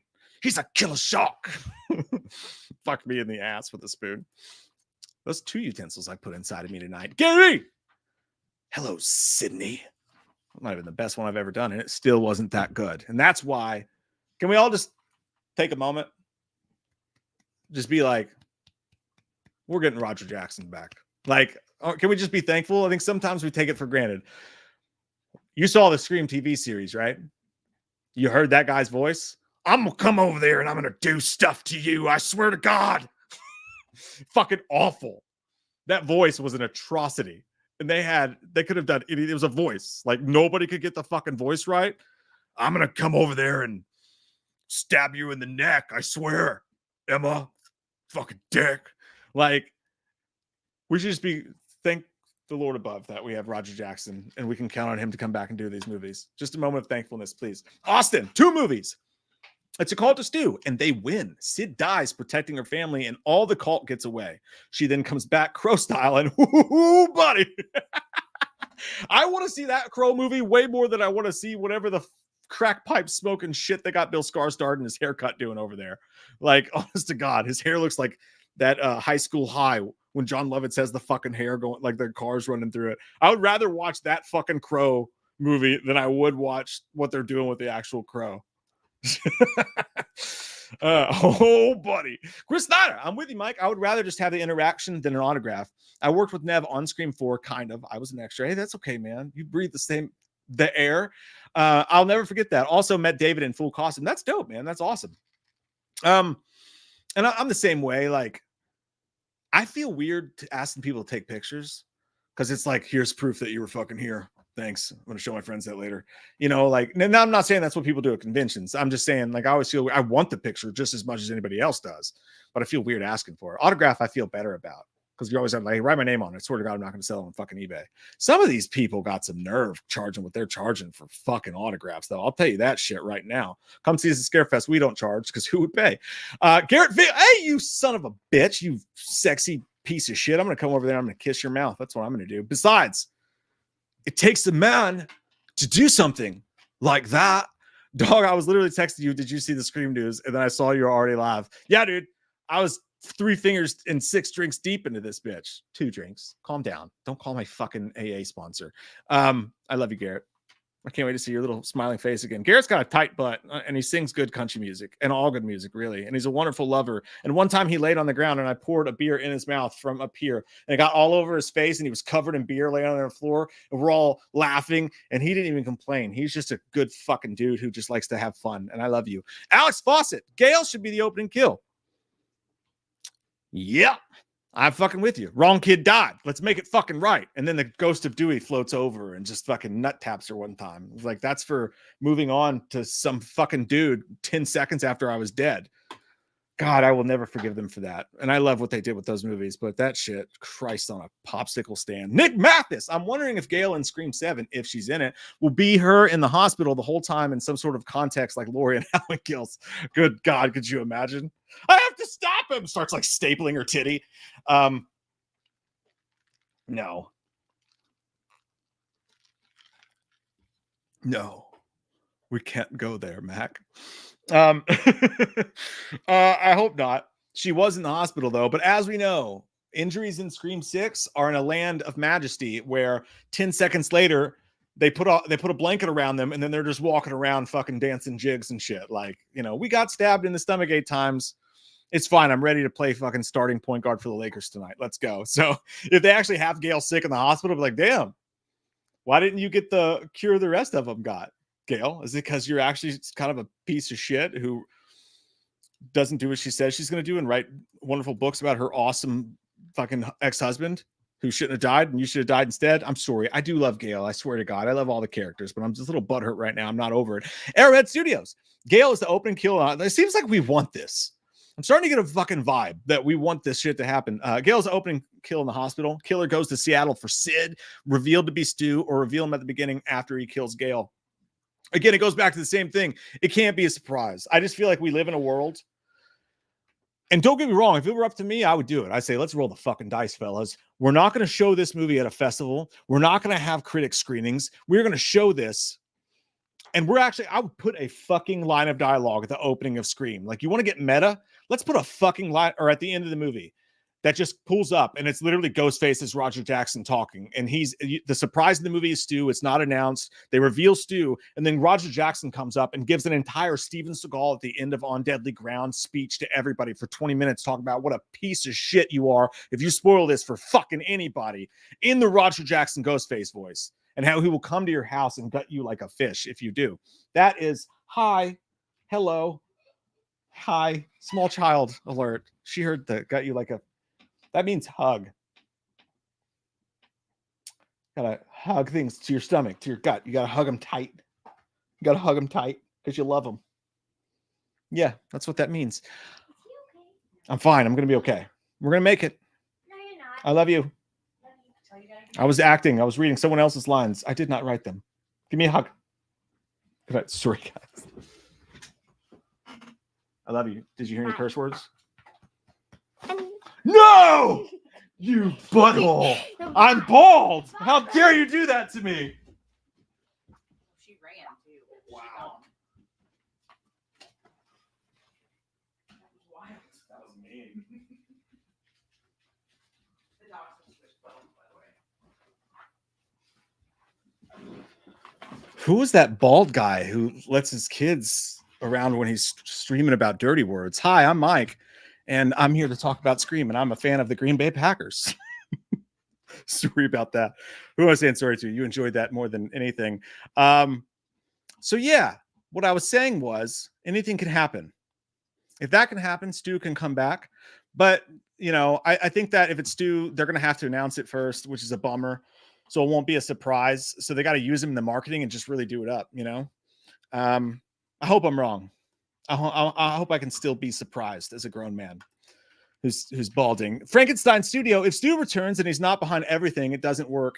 And if he is behind it all, then dies the franchise is kind of, and then he dies, the franchise is kind of over. Do you want to end there, Stu to keep living, or dies warning Sid of the other Ghostface already out there? If you bring Stu back as a good guy, I think we're all fucked up a paddle without a city. Yeah, that's what I meant to say. You can't have Stu be a good guy. I've heard that, and I don't see it, you know? Like, that would hurt me in the Chachkas too much. Is it worth it, though? Like, I want Stu to come back so bad. I do wonder, like, is it worth it to have him come back and warn Sydney? I don't know. He could be the opening kill. That would be the most shocking fucking opening kill of all time. Imagine if Stu comes back, he's revealed in the opening act, and then Sid kills him off, and that's your surprise, shock, super meta opening to Scream.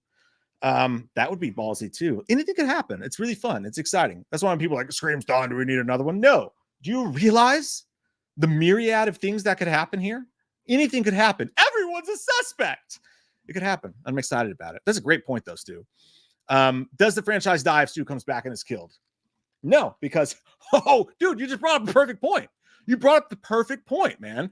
Like, if Stu comes back in this side project kind of movie that just kind of veers over, hey, what's Sydney doing over here while we work out our contract disputes and all this other crazy shit? What's Sid got going on over here? You bring back Stu, you kill him. He had nothing to do with what was going on with the Core 4. And then you just jump right back into their story. And like maybe they mention it. I mean, I don't want to see that, but I'm just saying, like, it's a way to go. It's a way to go. Anything could happen.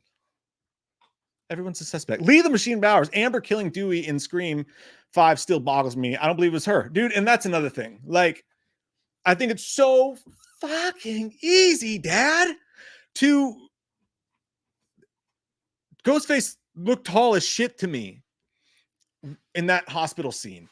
Dewey, who, yeah, he has a limp and shit, but like he can fight. He's been a cop. You see how grizzled and John Wayne-ish or Clint Eastwood-ish he was in that scene where they fought. It was a muscles to muscles fight, you know, like that wasn't Amber, dude. Like, I know Scream does that, but like that could have been Stu so easily. And you easily place him in there by saying, he goes, you guys have the rest of them, but this one's special. This one means something to me. I'm going to do him myself. And then he just sets it up that way. And people say, oh no, but she admitted to it. Of course, when she's talking to Gail and trying to fuck with her head in the kitchen, she's going to say, I gutted your husband. Or gutted your ex-husband, because obviously if she's in a cult of Stu, he's going to tell them not to say he's fucking alive. So she's not going to be like, Stu did it. You get kicked out of the cult. You lose your fucking membership fees and everything. And for what? But honestly, like, yeah, I'm with you, dude. Dana Flores, where are you guys going to be this weekend? We should get some drinks. We live in Chicago. That's fucking awesome, dude. And I like your picture there. I don't know yet. I don't know where we're going to be. Seeing the trio show. And anything can happen. I don't know where we're going to end up. So I hope we run into you. And if we do, then I'll buy you a drink. How's that sound? Find me. I'm kidding. That would be weird, especially when we're talking about all this Ghostface stuff. No, that's awesome, dude. Fuck yeah. Hopefully I see you. Jason Perez. Great news with Scream. At work, coming back later. Much love. Also, just watched The Crow for the first time. Epic flick. Thanks for everything. Dude, could you guys imagine how awesome of a day Jason just had? He's going to work. He's got a chihuahua. And he just watched Crow for the first fucking time ever. Like, I'm so jealous of you. You just experienced The Crow for the first time. Fuck. Morphine is bad for you. You had a great day, Jason. I appreciate it, man. Thank you. Gary! That's an interesting question. Do you say there was like 5 killers in Scream 6? Because I don't count the first 2 because they were pathetic wannabes. So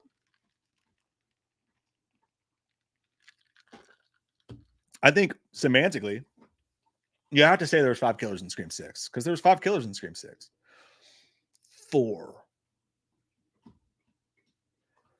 killers in Scream 6. You know why? Because the roommate never killed anyone. I don't think. I'm probably missing something and you guys are going to beat the fuck out of me in the comments for it, but I'm pretty sure there was a conversation where he couldn't help it. He had to do it. Like, I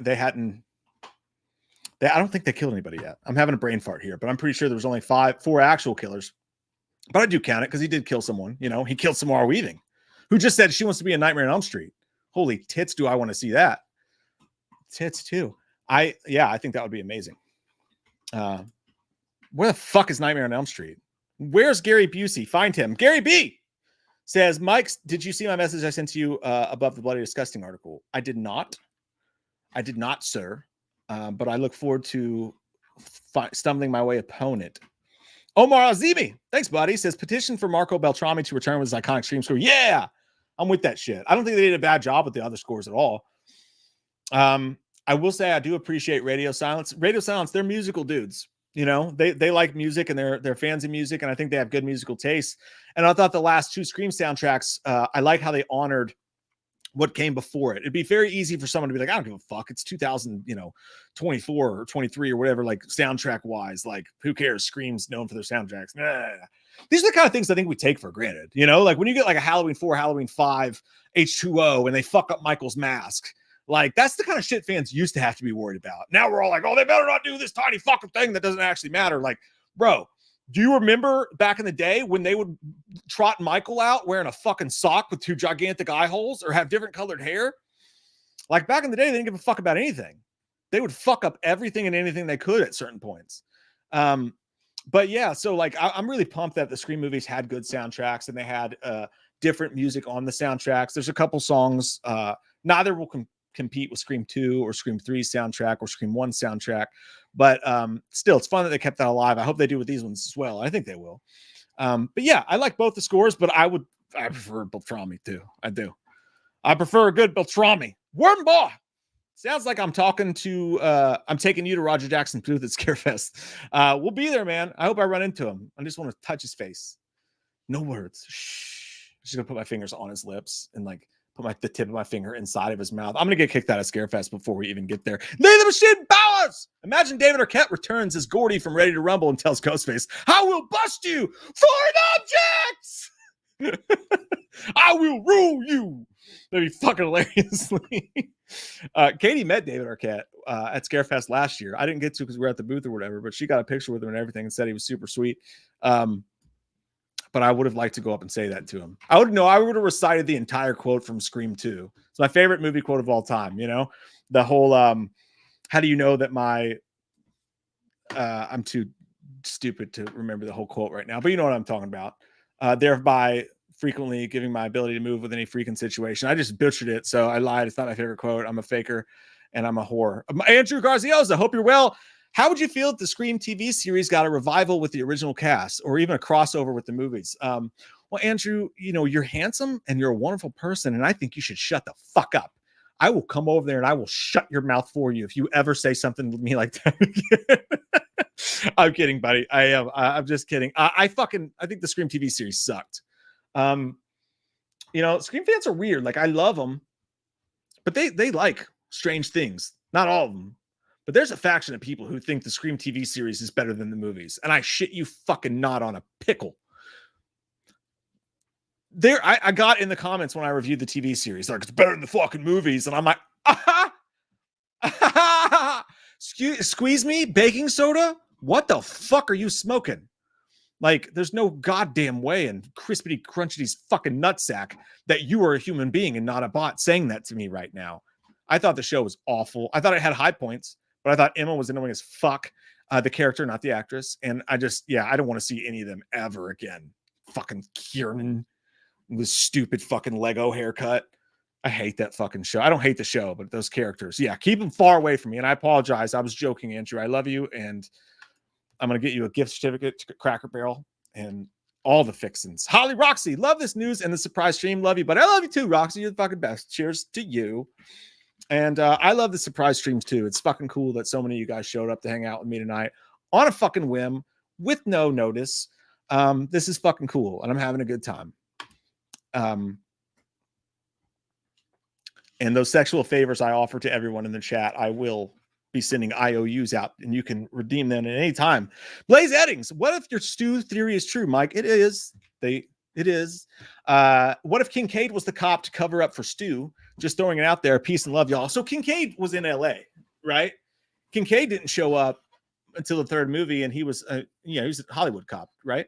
So I don't think he could be the one to cover it up. But again, go back to the sheriff, man. The sheriff in Scream 1. It's like in my opinion, he was like one of the very first Scream red herrings and one of the best. When you watch the boots drop down in the bathroom scene, and then they show, because Wes Craven's a fucking master, they show him put out that cigarette, and you see the same boots stomp out the cigarette while Dewey's looking at his fucking ice cream cone. That was one of the greatest red herrings ever, and they never did anything with the sheriff. So I just think that the sheriff easily could have Stu's dad. Did you see his fucking house? They got so much money. He could have been in, it could have had a gambling debt or whatever, and he could have called him up and said, hey, those kids going to see Principal Henry just burned up to a crisp. Do some fucking teeth switcheroos. Get my son out of this shit. I think that's how it could have gone down. I appreciate you, Blaze. Thanks, buddy.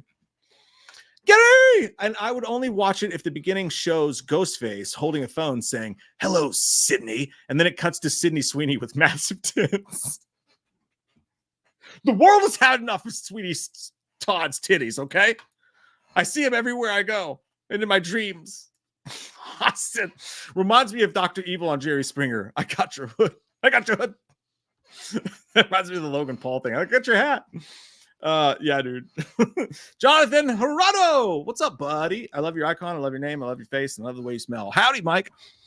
I think this one should go full home invasion. I'd love to see Scream in the vein of Panic Room Hush. You're next.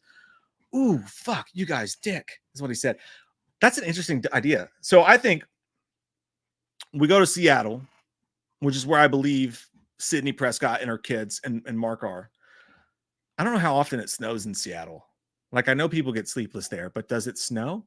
So like I would have loved to see Scream on Christmas. You know, I think that would have been a cool thing. I don't know how snowy of a landscape Seattle gets. I'm stupid and I can't think of whether or not that happens. I don't think it does.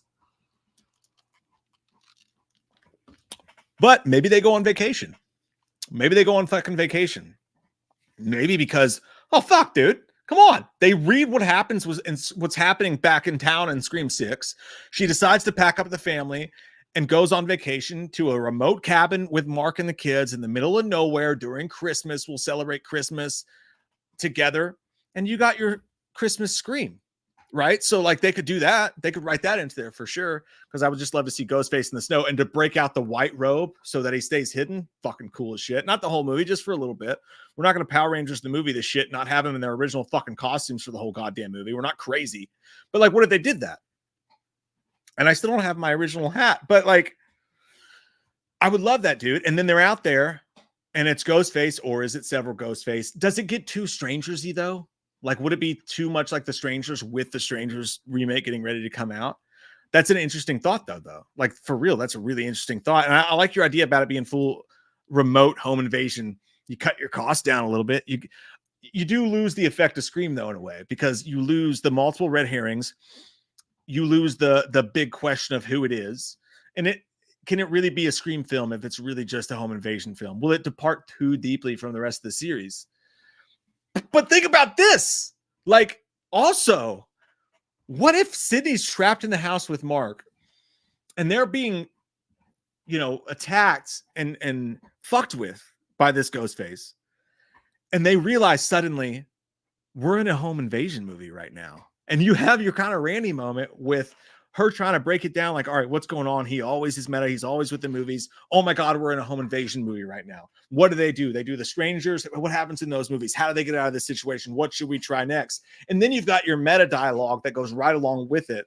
And it's not a new thing. The home invasion thing isn't, but it really does put that in the fucking movie. Shit. Fucking hell, dude. So here's my opinion now. I feel like you keep the movie centralized where you can have a bunch of red herrings, but if the movie ended in a home invasion situation like that, like maybe stuff goes down in the city and there is all the red herrings, but then they leave to go and they're in a remote cabin in the woods somewhere. And then you have that moment. I think it's a pretty fucking cool idea. Look at us. Hey, look at us. I think we came up with a pretty fucking good idea. I want to be honest with you, Jonathan. Thank you. Thank you for taking part in that. Daniel Flores. Opening scene. Ghostface has Sid cornered, and from the window, Michael Myers shows up like the Kool-Aid commercial. What is everybody's thing with Michael Myers and Kool-Aid tonight? Huh? What's the fucking deal? I'm kidding. And fights with Ghostface. Gale escapes. Ghostface kills Michael Myers, saying Michael Myers is dead, bitch. I'm not. We'll let you know. We'll let you know. Thanks for coming in with the script. I'm just kidding. I love you. And now I'm picturing Michael Myers as the fucking Kool-Aid man. Woo! Merkins, what's up, dude? It's good to see you. It's good to see you as always. I made out with one of them once, but they were wearing a mask, so I thought it was a woman, but I could be confused. Frankenstein Studio, I didn't mean make Stu good. I meant if he's the mastermind behind movies 2 through 6, then dies, where do you go from there? Unless he dies warning Sid of others he's already influenced who are coming for her. Sure, I get what you're saying. Yeah, I know what you mean. What I meant was I've heard other people say, what if Stu comes into the frame as a good guy to warn Sydney and they end up teaming up? That's what I've heard other people say. I get what you mean though, but yeah, like it is hard to go from there unless you do this esoteric story again with Sydney and Ghostface attacks her and it's Stu and it's I've always had a thing for you, Sid. And then you jump back into the core 4. I think that there's no way in hell that happens because there's no way in fuck all that they're banking on going back to Melissa Barrera after this. It could happen. We could end up going there if wounds heal and whatnot. But there's no way they're planning on it and banking on it. So I get exactly what you're saying there. Blake, Scream 7 butchered in Seattle. I just someone would do something with that fucking Seattle reference for sure. We are in Seattle. Barb, it's good to see you. I'm here late, but goddamn, hot damn. I don't want to put words in your mouth, especially not blasphemic ones, or so they say. I think they're just words. It's going to be all right. Pleasant are they who come to my supper. I'm excited. There's so many highs and lows regarding Scream 7, and so it's refreshing to get good news. Hell yeah, Barb.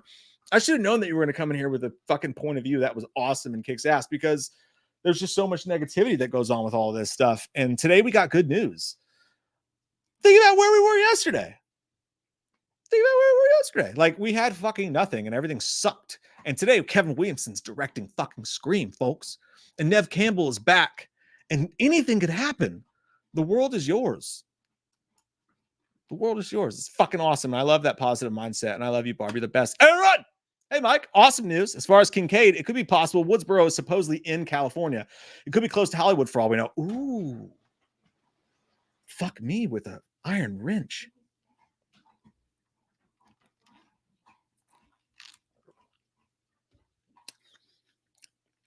I'd have a drink there.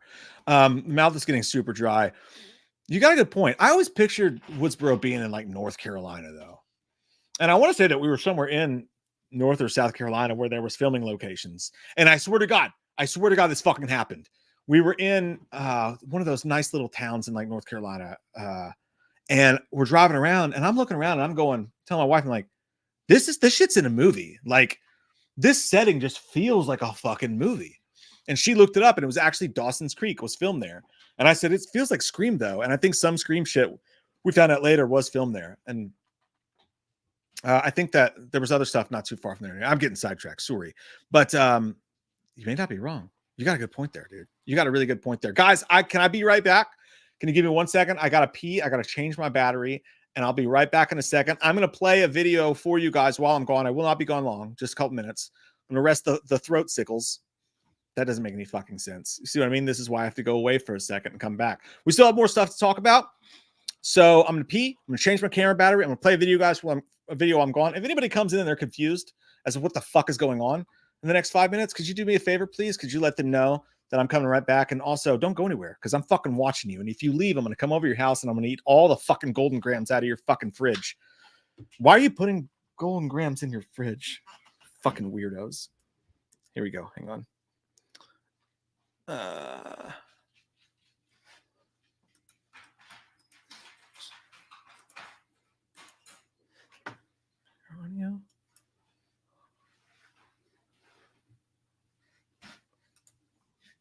Hey guys, welcome back to We Watch the Movie. I am Mike. I am Jay. And we are gathering together here today to worship the Lord and His Majesty. And YouTube, so great to see. Hey, how are you guys doing? The time has changed. Jay and I were just talking about this. The time has changed in the world, and I literally, when the time change switches, I become a different human being. It cancels my soul and my will to live. But now daylight savings time is upon us, and I feel whole again. But of course, I asked Jay. I was like, "Which one do you like better?" He's like, "The other one." I live in darkness and I thrive there. You were merely molded by the darkness. I was born in. This is super bright. I feel like this is how Joe Biden looks when they bring him a new pint of ice cream and a girl's hair to sniff. He's just like this majestic holy light that comes down from the ceiling. It's like, you don't have to do anything today, sir. What do you mean? You just got to sit here and eat this Ben and Jerry's and sniff this girl's hair. I like it. It's going to be a great day, I say upon me. Oh my goodness gracious. Yeah, it's nice, man. It means summer's coming, as will we be coming to do the show tonight. And also, it means that March Madness is on the horizon. Yeah, we play Friday. Yep, the SEC tournament. And also, it means that next Thursday, by the way, is the first day of the actual March Madness tournament. Not this Thursday, but next Thursday. And I'm very excited about it. I always go, even if it's by myself, I will go to B-Dubs at 12 p.m. in the afternoon on a Thursday and sit and watch the games amidst the drunkards of the world. You're going to be going to Chicago this week, but next week I'll be here. But you're going to miss the opening game. No, Jay, it's next week. Oh, no, you mean the conference game, not the March Madness. No. Yeah, conference. Yeah, I'll be all right. But Cal Party doesn't even like the SEC tournament. So Calipari doesn't like low cholesterol, and that doesn't mean anything. It's not healthy. He loves Malone's and he loves Olive Garden. And by God, by the way, our Kentucky women's team, they fired their coach. They fired their head coach. Play basketball. She was still out of contract for $2.7 million. Why'd they fire her? How'd we do? Dude, her record was 61-60. That's pretty good. That's a winning after record. 4 seasons. That's a winning record. Oh That's my a God. plus. What would you think So, our did you eat record would paint be chips on? as a kid? What do you think our record would be like as far as human beings, like good decisions? 61-60. If you told me that, I'd be like, I'm doing great. Shoot. You know, let her stay. Let her stick around. It's also the first day of free agency with the NFL, which has been wild and crazy, kids. You guys lost Saquon Barkley, by the way. Yeah, but I He's got an a text Eagle now. message from Cody. Somebody apparently we got a pretty good player from the Panthers. Yeah, I'm 90% sure that the player, by the way, I just saw your text right before we went live, and I'm 90% sure that the player that you all traded for, I didn't see the whole thing, is a defensive end. I literally just and read Jay that. goes, I and Jay- shut your dirty Jay- pie hole up. First off, I just now read the email or the Wait, the text message. I didn't know that. you guys know, Jay goes, oh, nice. Hopefully it'll bolster our offense up a little bit. And it's a defensive player. You gotta fake it till you make it. You know what? If I was a head coach and I don't know anything about football, I would say yes, he's a great offensive player, and we're really happy to have him. I think it's really going to help our team in the long run and maybe give us a little bit more of a competitive edge on the offensive stage. And I was like, sir, he's a defensive linebacker. What I meant to say was his inspiring play on the defensive side will inspire our offense to really take charge. And that's what we like to see. And they're like, see, he wasn't like, see, I would try to sneak that around. That's a politician move. And Joe Biden and everybody else knows how to do it. Social Security, I'm not cutting that. What are you, idiots? Cut that Social Security. It's a hot mic. Oh. When I read that text, I read it to Katie. I laughed, and Katie goes, Jesus Christ, Jay, at least Google it first. I have to care enough about something to actually open my Google bar up and do it. I don't know. Do not, if the Giants win the Super Bowl, do not let this man celebrate. Don't let him do celebrate. I've been a Giant just because I don't follow. Get back in your cage. Just because hey, listen, I know all the starters in 1990 and 1991 Giants team. That's okay, fine. That's well. And I've been following him since the 90s. I don't care. Maybe listen. The Giants and me have got like we've got a separation thing going on, and we're working out our differences, and we hope to reevaluate our relationship. It's called when they're good. Jay, watch us. Well, first off, I thought we were in a safe circle here. And apparently, it's like Attack Jay night, which I didn't know.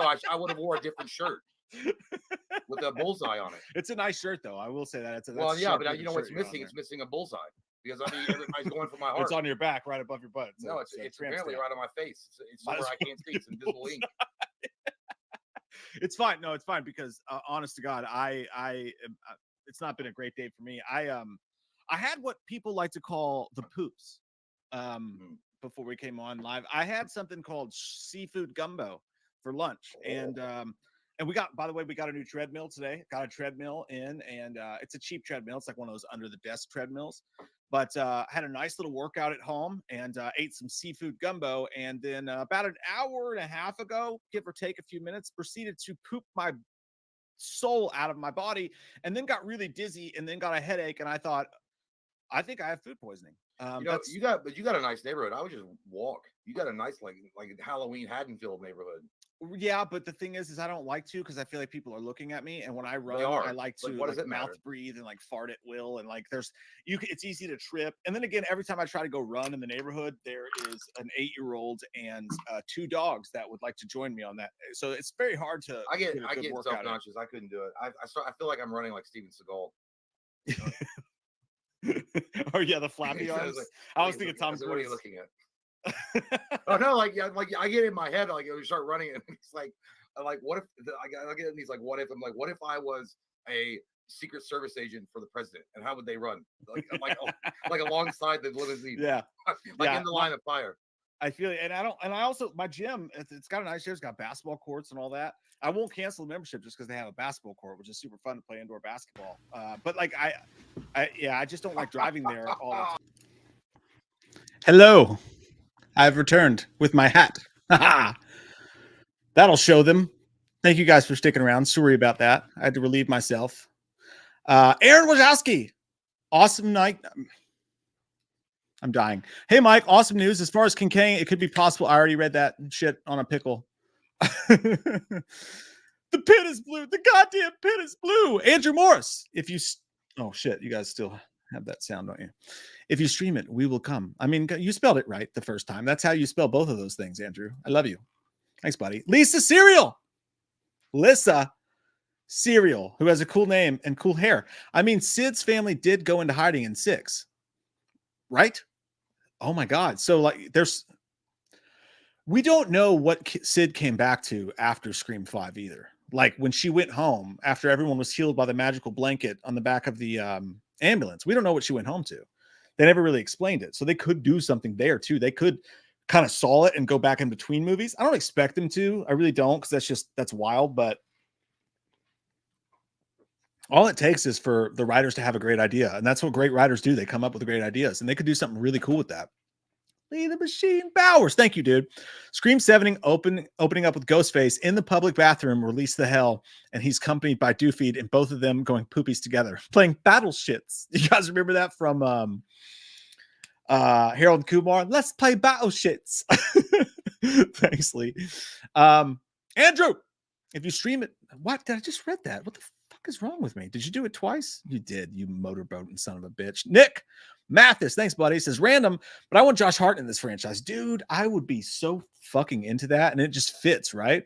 Josh Hartnett was doing H2O, which is basically a Scream movie in its own weird way. He was doing The Faculty, which has Screamisms to it. He's never coming back to horror, I don't think. Unless it's I just fucking lied out of my mouth. He's doing an M. Night Shyamalan movie called Trap, which takes place over a concert at night. So he's going to do horror again. I don't think he'll ever do franchise work again. And I would love to see him in this franchise. I would. That would be so dope. Could you imagine if he played the therapist in 6? Henry Cerny was fucking awesome. That was a small role, but it was cool to see Kittredge from Mission Impossible in that. But I would love to see it, man. But he's really picky about what he does these days, for sure. He did the whole Hollywood thing, and now he's like, I'm doing what the fuck I want. And respect to him for that. The multitasker says, I'm here for a throat dinner. Well, you've come to the right place, because I'm going to... That does... Oh, why would you be nasty like that? This is a children's channel. Austin, Core 4. Lesser than a 4-door Ford whore. You are good with words. You should write rhymes and send them to me, and then I'll read them to my kids at night. That sounds like something they'd love to hear. Jersey Journals Productions. Hey, Mike, Redneck Scream is my favorite skit of yours. Forget Scream 7 reboot and make yours a feature. Hey, get us in that writer's room, man. I got ideas, son. I got fucking ideas, man. I'm like Jack Black in Orange County. He's like ideas, man. Like a shirt, the smiley face that says "Have a nice day" on it. I love doing Redneck Scream, dude. I would love to do another one again. I got stabbed in the knee making that video. My wife stabbed me in the knee with the Scream knife. That happened. If you go back and you watch that, oh no, it wasn't that video. It was Scream franchise in under a minute. We were filming a YouTube short called Scream franchise in under a minute, and the behind the scenes are on our Patreon, where I actually got stabbed in the knee. The Scream knife went that deep into my knee. The idea was I closed the fridge and Ghostface is behind me in the shot, the classic fridge shot, because we're, filmmakers. Duh. Check out my Indigo for the latest Scream fan film. We shut the door and Ghostface comes out with a knife and stabs down. And I'm supposed to act like I got stabbed in the stomach. So I jump backwards because I'm an actor. And I jump backwards. But when I jump backwards, I threw my legs up in the air. And when she went down with the knife, my knee connected with the knife, and the knife went inside of my knee. And I didn't have health insurance. So the next day I had to go to Kroger and get a fucking tetanus shot. I didn't have to get stitches because I couldn't afford them. But I still have a gigantic, like that big of a fucking scar in my knee from doing a Scream 6. So what other YouTubers do you know can say they've been stabbed with the Scream knife? And the reason I had to get a tetanus shot is because I was using that knife to cut up dirty carpet like 2 days beforehand. Fucking wild. Nobody else claimed that shit. And hopefully that's the only time I ever get stabbed with a Scream knife. Dalton, okay. Okay, Dalton. I'm just wondering how many backgrounds you have for your videos, Mike. I feel like they change with every video. Well, actually, Dalton, you just outed yourself. You haven't been watching enough, dude. And I'm fucking hurt by it. This one's been the same background for forever. That's actually not true. I'm lying to you. We switch them out for every October Horror Month. And I have a buddy named Derek who came over my house one time. Was giving me shit. He's like, dude, you got all this cool shit people have sent you, and it's just locked away in this room. And I'm like, dude, like my house is already covered in horror shit. Like I can only have so many backgrounds. But I got this one that I went and got a U-Haul and cleared out a family video. And it's just my favorite, man. I literally almost teared up when I put this in my house. Like and I have over there, I have the big new releases sign. It's just my favorite. It reminds me of better times. It's fucking awesome. But thanks, buddy. I'm just messing with you. Tim C, you son of a bitch. You motorboatings. That's the third time I made that joke tonight. There will not be a fourth. I love you, dude. Thank you so much. You do not have to do that, but I really appreciate you. He said, hey, man. Hey, chat. Just got here. I don't know what the fuck fuck is going on, but I'm excited to be here and we'll rewatch tonight. Take care, folks. I love you, Tim. Give me with the phone, dick. I hope you are excited about the news, and I hope you have a great time rewatching this. And just so you know, you made my night that much fucking better. Love you, dude. Thank you. Lee the Machine, who also makes the cold nights warmer, especially with the things he does in the bedroom. What? Jay's here in spirit. He finally got his toilet in his room now. Next time he goes live, he'll be sitting on his throne through the whole live stream. I miss Jay too. I do. My throat misses Jay. That sounded completely wrong, didn't it? And I meant it that way. What I meant was like, normally we both talk. So I'm just like talking like non-fucking stop. And no, yeah, dude. Jay is here in spirit, always. All fucking ways. But I appreciate the hell out of you guys showing up and hanging out with me tonight. It's not the same without Jay. It's not the same old thing, but you guys made it extra fucking special for sure so far. So I do want to know, I know I've read through all the super chats and I really fucking appreciate them, but like also the rest of you guys, let's talk. Like, what do you guys think? Who's angry? Who's mad? Who's happy? What the fuck is going on? How do you feel about this? I think I've talked about my opinion so fucking much. Like, how do you guys feel? Like overall, I'm caught up with the chat now. How are you guys feeling about this? Are you pissed? Are you happy? Are you going to see it? Are you going to see it day one? Do you think, let me ask you this. Do you think this movie is going to be better than if they brought back Melissa Barrera? Are you more excited about this than if we just followed the Core 4 story? Lee the Machine also says, thank you, you beautiful son of a bitch. Mike, do you Mortal Kombat VHS, the first movie? If not, I got one unopened. I can send your way. And I appreciate it. I do have more. It's back there. I got the Mortal Kombat and I have Mortal Kombat Annihilation as well. I'm going to take it outside and beat the fuck out of it later for ruining my childhood. That movie sucks so bad. I agree, Stingers. No need to be mad. Chase is excited. Blu-ray's looking forward to it. Nighttime says Stu and Sydney are back. I fucking hope so, bro. I really hope so. Clinton says, I'd rather do Sydney. Jake says the news was dropped today, so Jay can't get pissed about Stu coming back. Dude, I hope to God, not Jay. It's not Jay who I want to just like scream in his face. If I'm in the theater and they surprise us with Stu, I will stand up like just fucking scream at the top of my lungs and be like, I fucking told you fucks. I knew it in my loins. All you fuckers argue with me for so long. Victor, there is a butthole hair hope that they bring Dewey back, right? Because you could go prequel. Another thing they could do is if whether it's in the killer reveal or leading up to it, but imagine the killer reveal when they're explaining how all this went down, and say it is Stu, and we find out it was Stu that killed Dewey. Then you do go back and you show a scene where Dewey's involved in stuff, and you bring back David Arquette and let him act it out. You can't do a dream sequence, or you can't do like what they were doing with Skeet and have another character have visions. But if there's a pivotal moment we didn't see that happen that somehow ties into this killer, you could have David Arquette back in that fashion. Or obviously you could go prequel. That'd be fucking dope, man. Robin's happy. Says, I'll be there opening night. I have high hopes. I love Scream 5. Scream 6 was fine. This has the potential to be the best since Scream 2. And it could. And here's the way I feel about Scream 6 still, even watching it. When I watched it at first, I was just I adored it. And I just thought that opening was so fun. And now I see Something Red and like, who gives a fuck about movies and the music and all that? I was taken by it, And of course you rewatch movies and you start to notice their little deficiencies. I even love Dermot Mulroney because I love my Ghostface reveals to be crazy and over the top. And I thought he had a good fucking time with it. I didn't like the fact that they faked the daughter's death. That felt a little cheap to me and a little bit of a stretchy pants McGee. But overall, I still like Scream 6 a lot. And again, a lot of people would argue this, but I feel the same way about Evil Dead as I do about Scream. I don't think there's a bad movie in the franchise. I used to think Scream 3 was a bad film. I think for what it could have been, you could say it was a bad film, sure. But like, I still think when I go back and watch Scream 3, I find something new to love about it every time too. I thought the opening was great. I thought Roman was great. I really hated the stuff in between with the fake actors and how comedic they made it. But it really focused a lot on Dewey and Sid, and I appreciate those moments of having them. It's something that you go back and you appreciate more now that you don't have some of those characters. So I think every movie in the franchise is good. And I would be bummed out if they put out one that really wasn't, that was universally unloved. But at some point, the streak's got to end. I hope it's not this one. I don't think it will be. High hopes. High fucking hopes. Chaos, I will do the same thing, dude. I will fucking go crazy if Stu's back. But again, I really think you guys, if Stu comes back, it's not going to be a surprise in the theater. If Stu comes back, it's going to be announced first. I really believe that. Just in today's day and age, you can't keep that a secret. They'd never be able to pull it off. I want to believe. I do. Give me a reason to believe again. But I think that they would announce it first. I do, Resident Evil. I feel it in my plums, way down deep. I was making love to my wife, and she tried to get away because she did not like it. And my son Gabriel came in. She said, "Get out of here, Gabriel." I said, "No, let the boy watch." Flashback could totally work, Clinton. Yeah, if you tie it into the narrative, for sure. Gary, I'm in love with Nev Campbell, as evident by my profile picture. Don't tell my wife. She wouldn't blame you. She's seen wild things too. Am I right? Who could argue?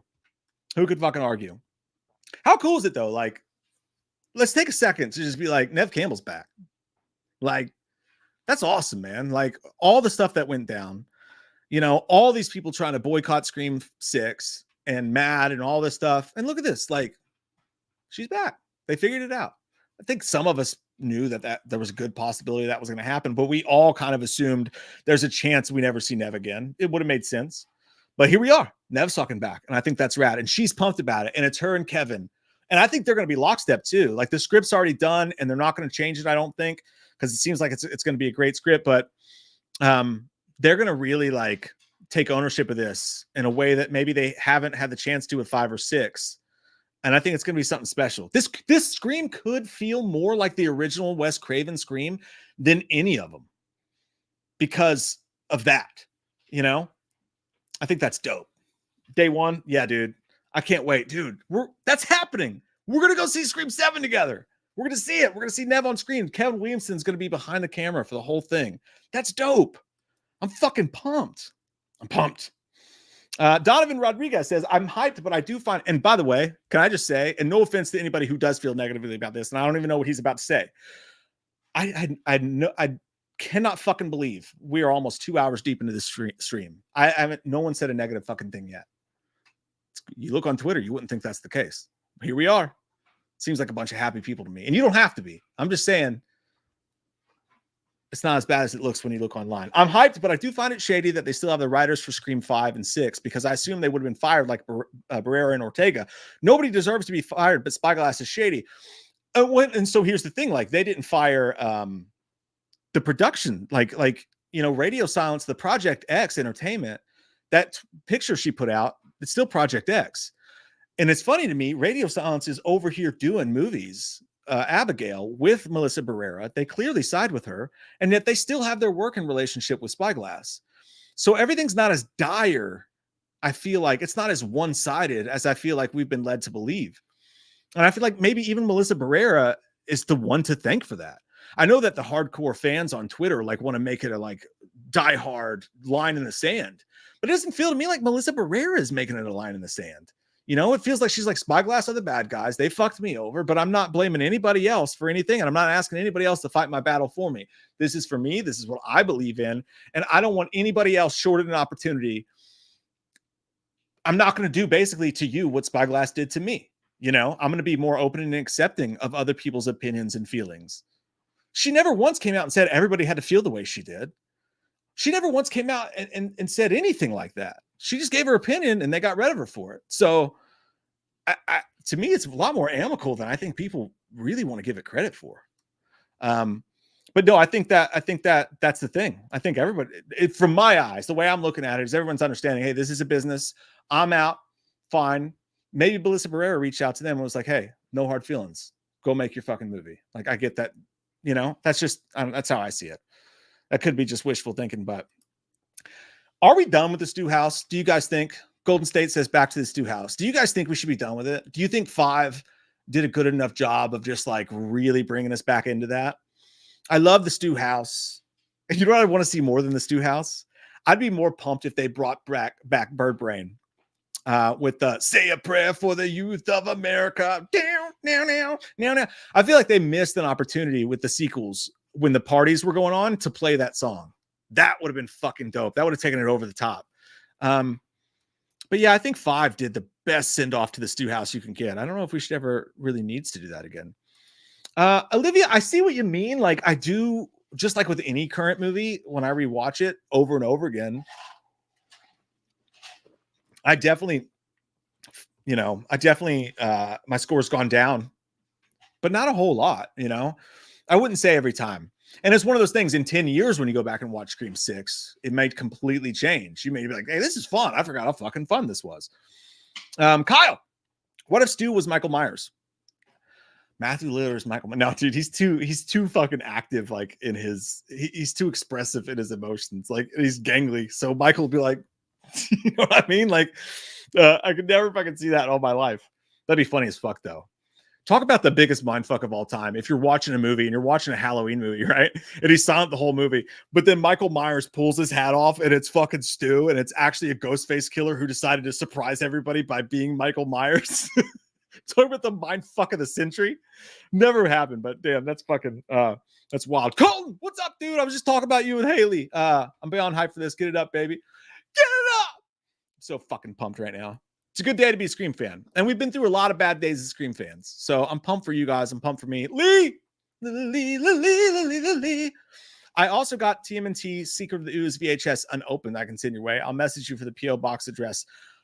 I do have that one. And I appreciate it. I do have that one. It's so sexy too, though. Like the white case with the 2 across it. It's such a fucking beautiful VHS, bro. I love it so much. And I appreciate you and everything you do. Dalton, okay.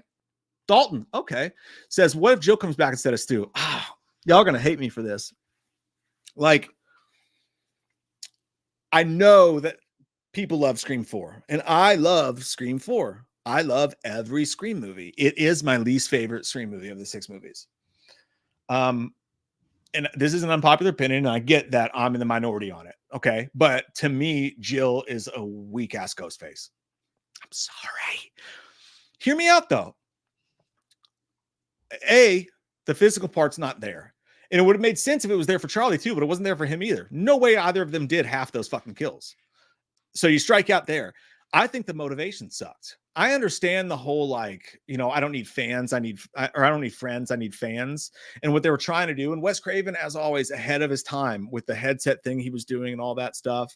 And just really good with the meta shit. Is like, I'm gay. You can't kill me. I'm gay. And like the horror movie club. But as far as Jill goes, to me, her motive was just, it was fucking the Brady family. Like, Marsha, Sydney. Like, you got more attention than me because you were a victim. Like, I think that Jill is overrated. Again, it's just my opinion. I think Jill's overrated because she had that great Fight Club scene. Where she sets up the kill, she shoots the dude in the dick, so she's gnarly as fuck, like, that, but like, and then she throws herself into the table and beats herself up. That was a really cool scene. And you got to give her credit for that. Like, that character was cool in that moment, but it went on far too long with the hospital scene, and she became way too armored of a character to me. And I just didn't like the semantics of her being Ghostface, and I also didn't like her motivation. So I don't want to see Stu back. And I feel like if they brought Stu back, or if they brought Jill, did I just say I don't want to see Stu back? I didn't mean it. Strike it from the fucking record, you fuckers. I don't want to see Jill come back. And the reason more than anything, if you brought Stu and Jill back, it's too much. It's much too much. And if you bring Jill back instead of Stu, I'll fucking riot. I would be so mad. And I'm going to be honest with you guys. At the end of Scream 6, my fucking heart got up a little bit. Like, I had a little moment of just fucking squee in me when that third Ghostface was there. And I'm like, all right, I get that fucking Dermot's there. Dermot Mulroney is there. I get that fucking Ethan is boring as shit, by the way. I do agree Ethan's boring as shit as a killer. But that third Ghostface was there, and we all think she's dead. And I'm thinking, there was a sliver of hope in my crack that it didn't get spoiled for me, and that was about to be fucking Stu. Like, I did. And just for a second, I had hope. And then when it pulls off the mask and I saw that red hair, I was like, God damn it. Like, fuck. I don't know why I went off on that tangent, but that was a moment for me. I was like, it was so close. We could have had everything, John. Movie Junkie John says, pitch me an idea of how Billy and Stu can come back. Thoughts? Is it possible? No, man. I wish it was. Billy's a goner. Got shot clear ass in the head. And I have seen people say that. Like, I've seen people like, what if? And, if you wanted to go there, which I don't, I think it's too far gone. But like, there has been there was these shows they used to do when I was a kid, like on like Sally Jesse Raphael and shit like that, where they would have these specials on these talk shows where someone coming like how I survived. And there would be stories of like these women who were at home when an attacker came over. And there would be these gnarly fucking stories about how they were beaten and had their throat cut and were shot in the head and they survived it. And there's tons of those episodes. Did you guys ever see those? I used to watch those all the time thinking there's no way she got shot in the head twice and survived. 50 Cent got shot 9 times. So if you wanted to go there, you could kind of use that as sort of an excuse. Like there are cases of people being shot in the head point blank and surviving, but I just think it's a bridge too far when it comes to Billy, which sucks. I would love it, but it does suck. Where Nomad has gone before. Hey, Mike, I'm a big fan. You and Jay make me not miss my best friends from Ohio. I'm living on hang on one sec, buddy. It's so fucking dry. So dry in there. I'm living on the road in my RV. Could you help me downsize my collection of autograph photos I would like to send you? Well, I mean, if I'm doing a good service for someone, if I'm helping you move, I mean, who's going to say no to that? What am I, a dick? No, we have a PO box in our description box. Don't feel the need to at all, dude, at all. Trust me. We were so blessed with all the cool shit and like awesome shit you guys send us and how cool you guys are. And they make for fun unboxing videos for sure. But yeah, if you want to, I mean, obviously we'll unbox them on camera and show them off and have a good time with everybody with them. Don't feel the need to. But I appreciate you, man. And enjoy the fucking RV trip. That's fucking dope. I have high hopes of one day being a minimalist and having like 2 plates. But I have 2 kids, and that's fucking impossible for me. Nighttime said, I said if they bring back Stu and Nev, I will forgive. That's fair. I mean, you know, so far you're 1 of 2. We'll see how that parlay works out for you nighttime. You got 1. We got fucking 1. We do have 1. Frankenstein Studio. Stu's Michael Myers. I always had a thing for you, sis. Michael Myers talking always gives me a stomach ache. It makes me want to poop in like a bad way. Ryan, I love you, dude. Speaking of unboxings, Ryan sent us some. I'm looking at one right now over there that still has yet to be unboxed. Super generous, awesome dude. What if the Stu cult has a connection to his house? Dude, what if like that house has been abandoned? Because like now, like think about it now, after the events of Scream 5, there's been 2 mass murders in that fucking house, right? In suburbia.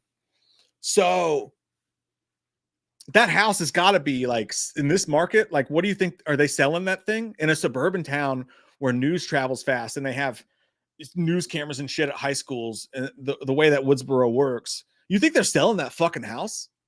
That house could be abandoned. So like in a way you could say, what if they fucking go there to this abandoned house that nobody wants because of all the bad shit that's happened in it? And they make that their headquarters. Sitting around with little fucking lanterns in Stu's house. You might be onto something, dude. You might be fucking onto something. Benjamin Shelby, just watched you getting stabbed. That was cinema. Yeah, you went and watched it like immediately. You're like, I gotta see him get stabbed. Did you jerk off to it? You sick fucker. You did, didn't you? Yeah. And the behind the scenes video is on the Patreon of my wife stabbing me in the knee, which she did stab me in the knee. You stabbed yourself. She says I stabbed myself because I threw my knee into it, and it's an ongoing argument, and we'll probably get divorced over it. But I like to just tell people with no context. I'll be at volleyball, and they'll be like, "Hey, where's that scar from?" I'm like, my wife stabbed me in the knee, and just walk away. No fucking story whatsoever, just because I know it'll bother her. Because she did stab me. It was her fault.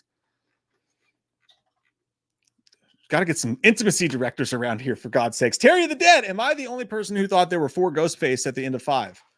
At the end? Oh, you thought there was going to be a 4th one to pop out? I did not think that. At 3, I was like, God damn, y'all are pushing it. So if the 4th one popped out, I'd have kind of been like, oh, people are going to be so fucking mad about this. So I didn't think it, but that's cool that you did. I bet that was a funner moment for you in that essence than it was for me. Terry of the Dead. I just read that. What's wrong with me? Oh, you sent it twice at the end of 6. I see what you're saying. A little correct, Daruski. Yeah, Clinton says Katie's just covering her tracks. Leave no evidence. Yeah. There's a record. Fucking stabbed yourself.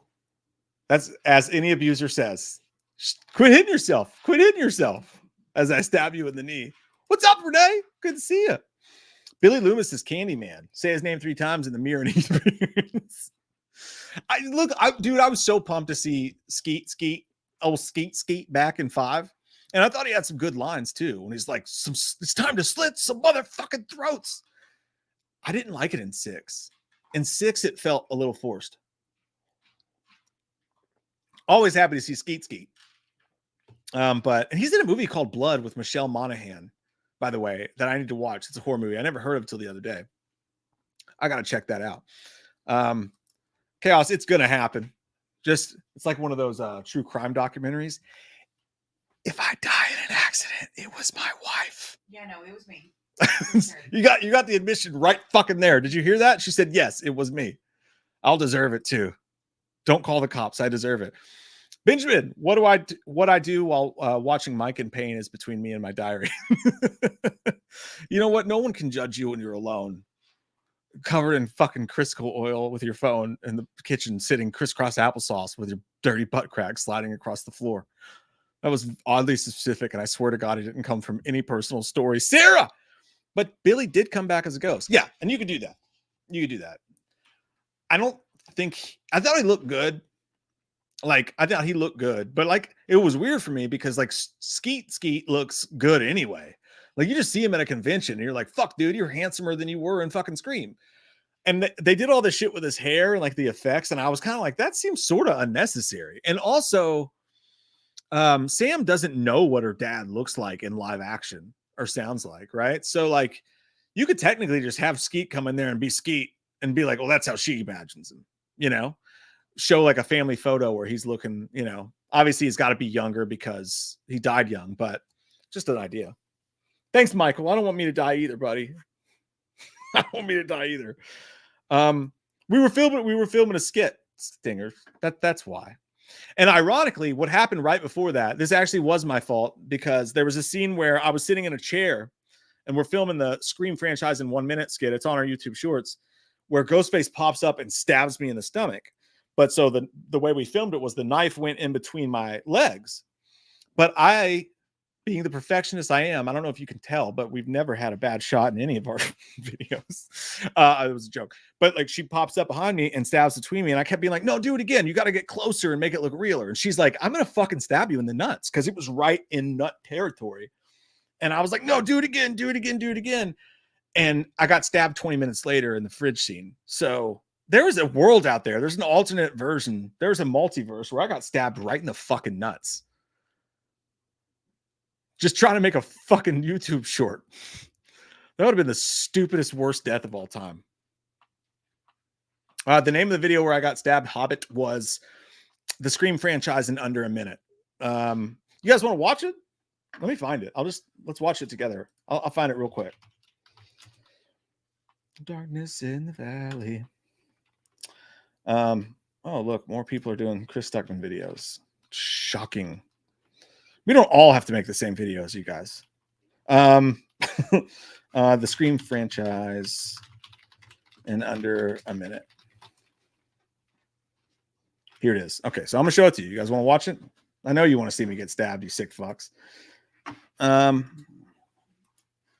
wife just said, "Don't we all?" under her breath. I heard it. Bitch.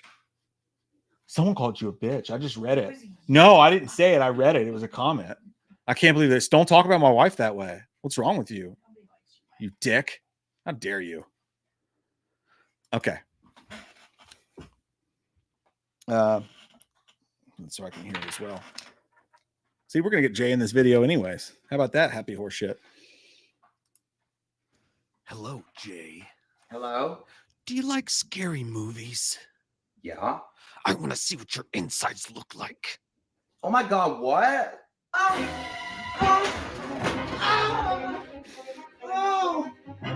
Oh, my pussy.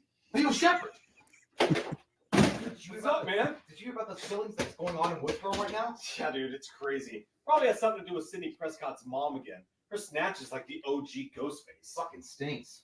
Let's talk about horror movies and how they parallel this exact situation and then say something witty to the camera.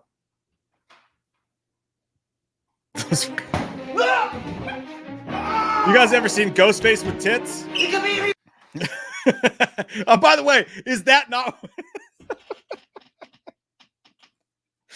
Your boobs are just so prevalent on this live stream right now, Kate. That is very uncomfortable. Those are my tits? Those are your tits, bro.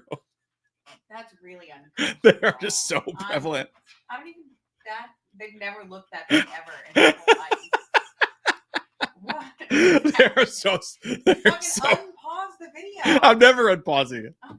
I want to take a snapshot for later. Oh, I'm so uneasy. They look big. Oh, good for you. Good for me. Okay, so. Oh wait, it's not. Okay, that's the shot though. I got stabbed. Avert your eyes from my wife's tits.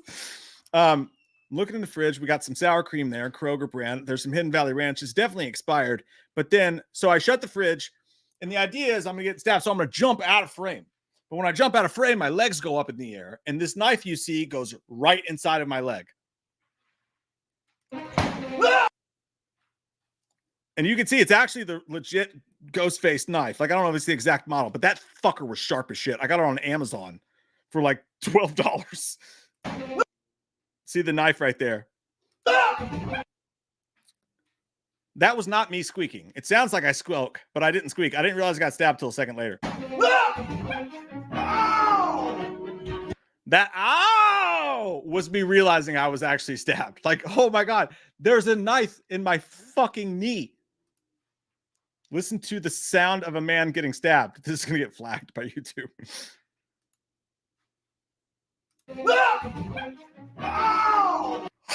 The was supposed to be like a fake, like, I got stabbed. But when you hear at the end, it goes, oh, it was, oh, there's pain. There's a fucking knife an inch deep into my knee hole right now.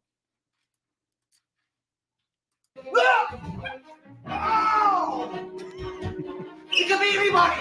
Everybody's a suspect. That was a terrible sounding next. There's the ghost of Maureen Prescott's vagina. Another murder under the ghost of Maureen Prescott's vagina's belt. Another notch on Maureen's vagina belt. I gotta get these end cards off the end of the shorts. That you stabbed me.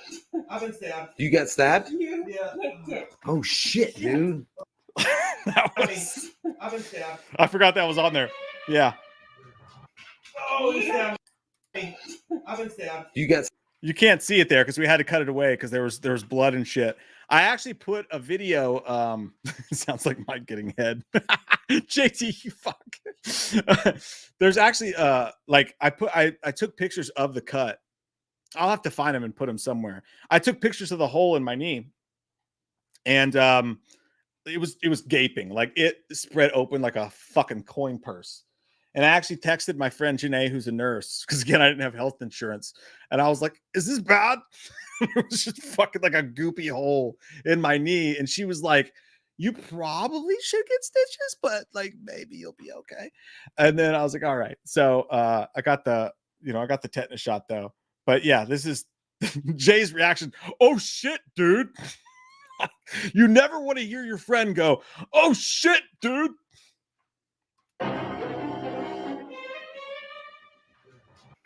Oh, you stabbed me. I've been stabbed. You got stabbed? Yeah. Oh shit, dude. That was right when he saw the fucking blood. Oh shit, dude. So yeah, that was me getting stabbed in the knee for people who hate me. I'm sure Clinton, I would pull up the Patreon video, but it's deep in there. I'd have to go search it and find it. Maybe, and actually the reason it's a Patreon video is because it shows blood and shit. So like, I'm afraid I don't want to get flagged. When I put the pictures up on Instagram of the wound, they got taken down, and my account got like dinged for like showing like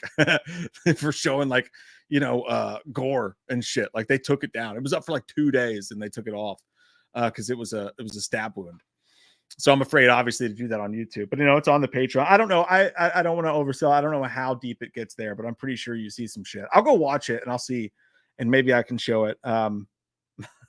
It's free though. By the way, if you want to join the page, you can join it free for a week and you can just check it out. Just search that on there if you really want to see me bleed that badly. But yeah, no, I have seen worse too on Instagram that time. I was shocked. I was like, come on, man. I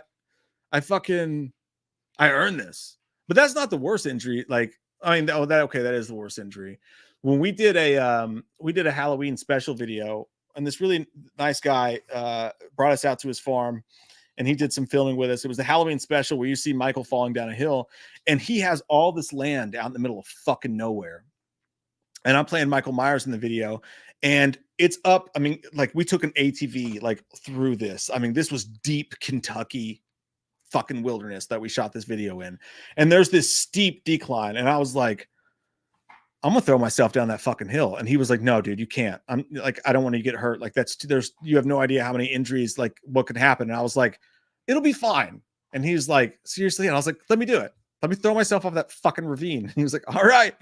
So we filmed it, and I throw myself off the side of the ravine because I was thinking, like, Footloose, like, or the scene making fun of it in a Hot Rod. I'm thinking it'll be hilarious. Michael just goes tumbling down this fucking hill. And the second I go tumbling, the speed picked up way faster than I expected to. And I'm rolling, and I'm wearing the Michael Myers get up, and I'm rolling, and I start to feel fucking stabs in my back. And then, like, I landed. The stabs were like thorns and shit, and like different sharp shit in the fucking gravel that was just sticking with my lower backside as I rolled against it. And then when I hit a tree, I landed against the tree, and I fucking smacked with a thud, and my kidney I just felt my fucking kidney smack against this tree, and I had a huge fucking bruise the next day. But in that moment, I thought that guy was fucking right. I shouldn't have jumped off the fucking hill. I'm gonna have a fucking kidney damage. But it's all worth it. It's all fun. The juice was worth the squeeze. Maybe not the stab. I didn't enjoy being stabbed very much at fucking all. I don't like bleeding. Like, punch me in the face. Just don't cut me. I don't like that shit at all. Anyways, enough about me. What do you guys got going on over there? I'm going to take these out now.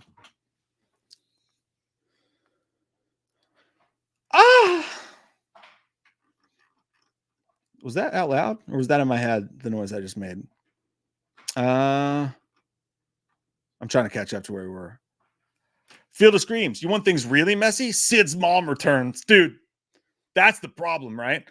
Again, just like we said in that video, the ghost of Maureen Prescott's Snatch has killed more people than fucking Michael Myers. Like, if she would have just stopped fucking people, like, half of this shit wouldn't have happened to her daughter. She is really the cause of all this. Child of the Corn!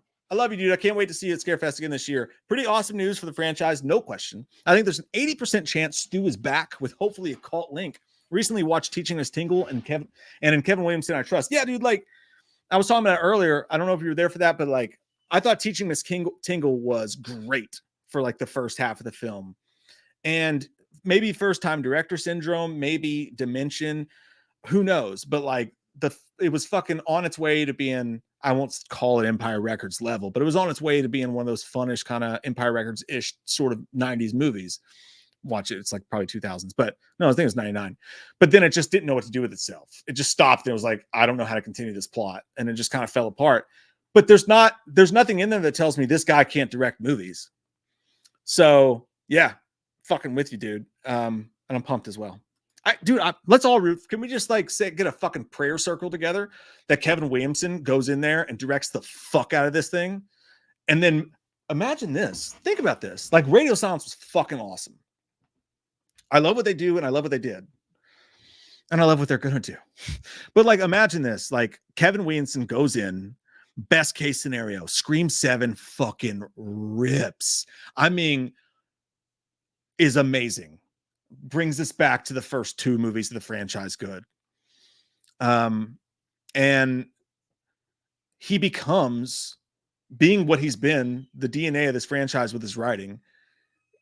He finds his ground as a director and then becomes the staple director of this franchise, as Wes Craven was going forward. That would be beautiful.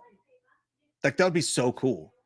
Like a new fucking Scream movie every couple of years, directed without saying, without being said, directed by Kevin Williamson, who blew our fucking minds with the best Scream 7 sequel ever, or Scream sequel ever with Scream 7.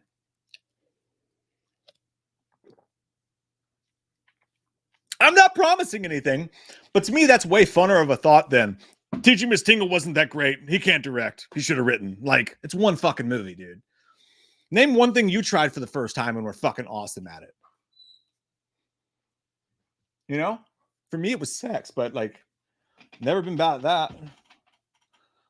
But like, everybody's doesn't have that luck, you know? And like, besides, it takes the man to do something like that. Tim, you fuck. Thank you so much, man. What? She was agreeing, in case anyone was wondering. Tim, thank you so much, dude. Really. Pro tip.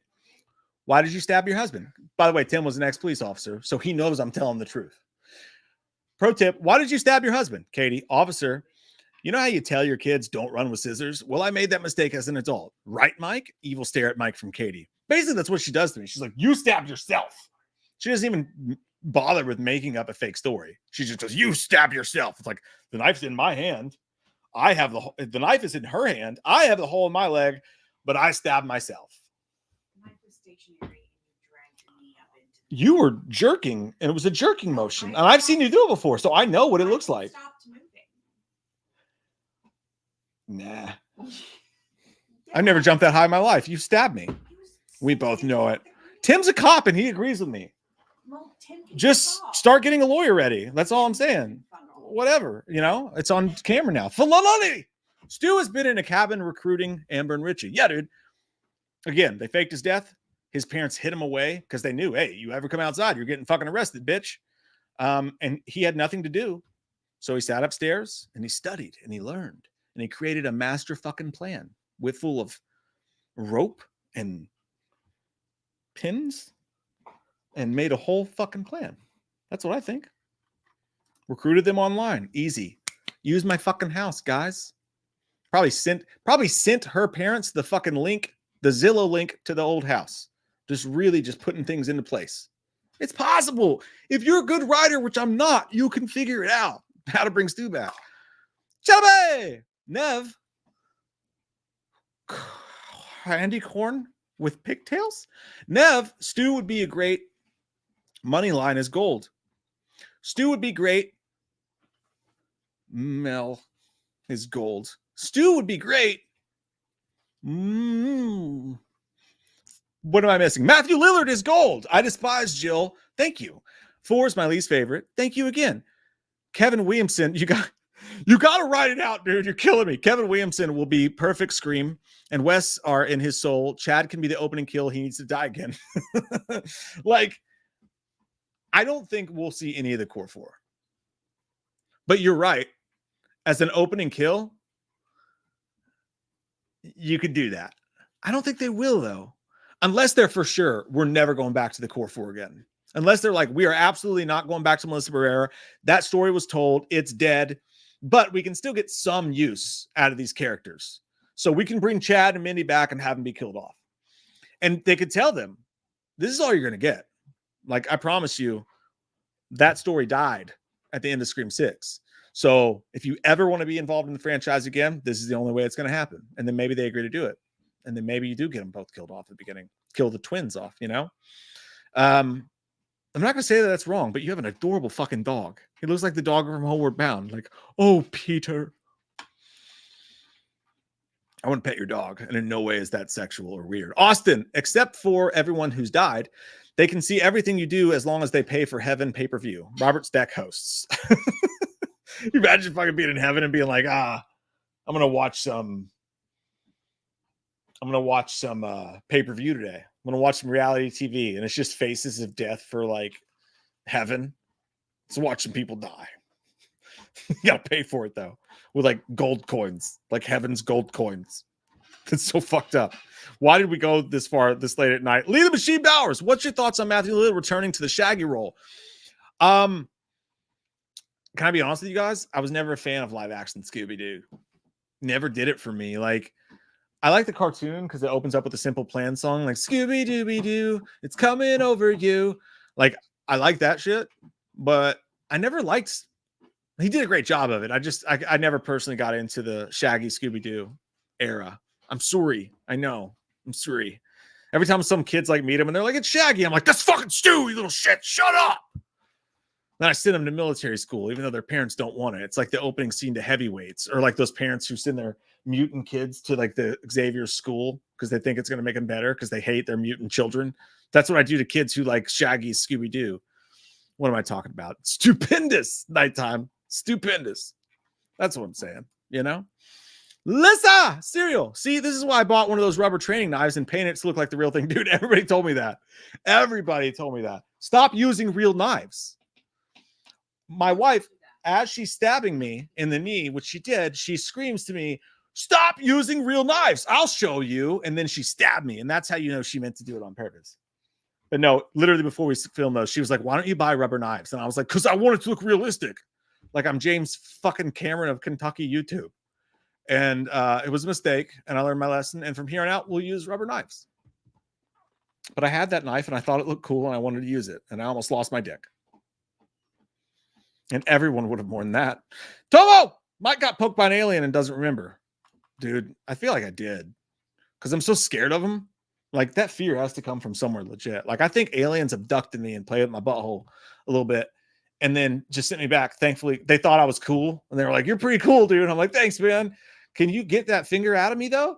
And they're like, yeah. And they're like, you know what? We're going to Men in Black zap you so you forget this moment. And we're going to send you back to Earth without the memory of us fingering your butthole. And I was like, thanks, aliens. And then, but that's why I'm so scared of them. I just don't know why. Works out. Leave the machine. Thank you again, buddy. Remember, Jay almost stabbed himself in the eye in one of the unboxing videos. Scary, dude. That did almost happen. He fucking pulled that son of a bitch back, and it came so close. And I'm so, Jay, he would have never let me live that down. That would have been my fucking fault somehow. I got this fucking eye that thing. Oh, I'm so thankful that didn't happen. You do YouTube for long enough, you know, but if someone's going to get fucking maimed somehow at some point. I'm glad it was me and my knee and not my dick or Jay's eye. Michael Parton, Jay, I also accidentally stabbed myself in the inbox. Yeah, it was that close, dude. That fucking close. Just right there. It was closer than us getting Stu back in Scream 3, which almost fucking happened. They like to pretend it didn't, but it almost fucking happened. Gary B! Mike, where's the P.O. Box address? Have something to send you. It's not in the bottom of this video, Gary, but in our regular videos, if you just look in the description, the P.O. Box is right there, my good man. Appreciate it. You guys make for some fun-ass unboxing videos. I'm going to take a drink because my throat is dry.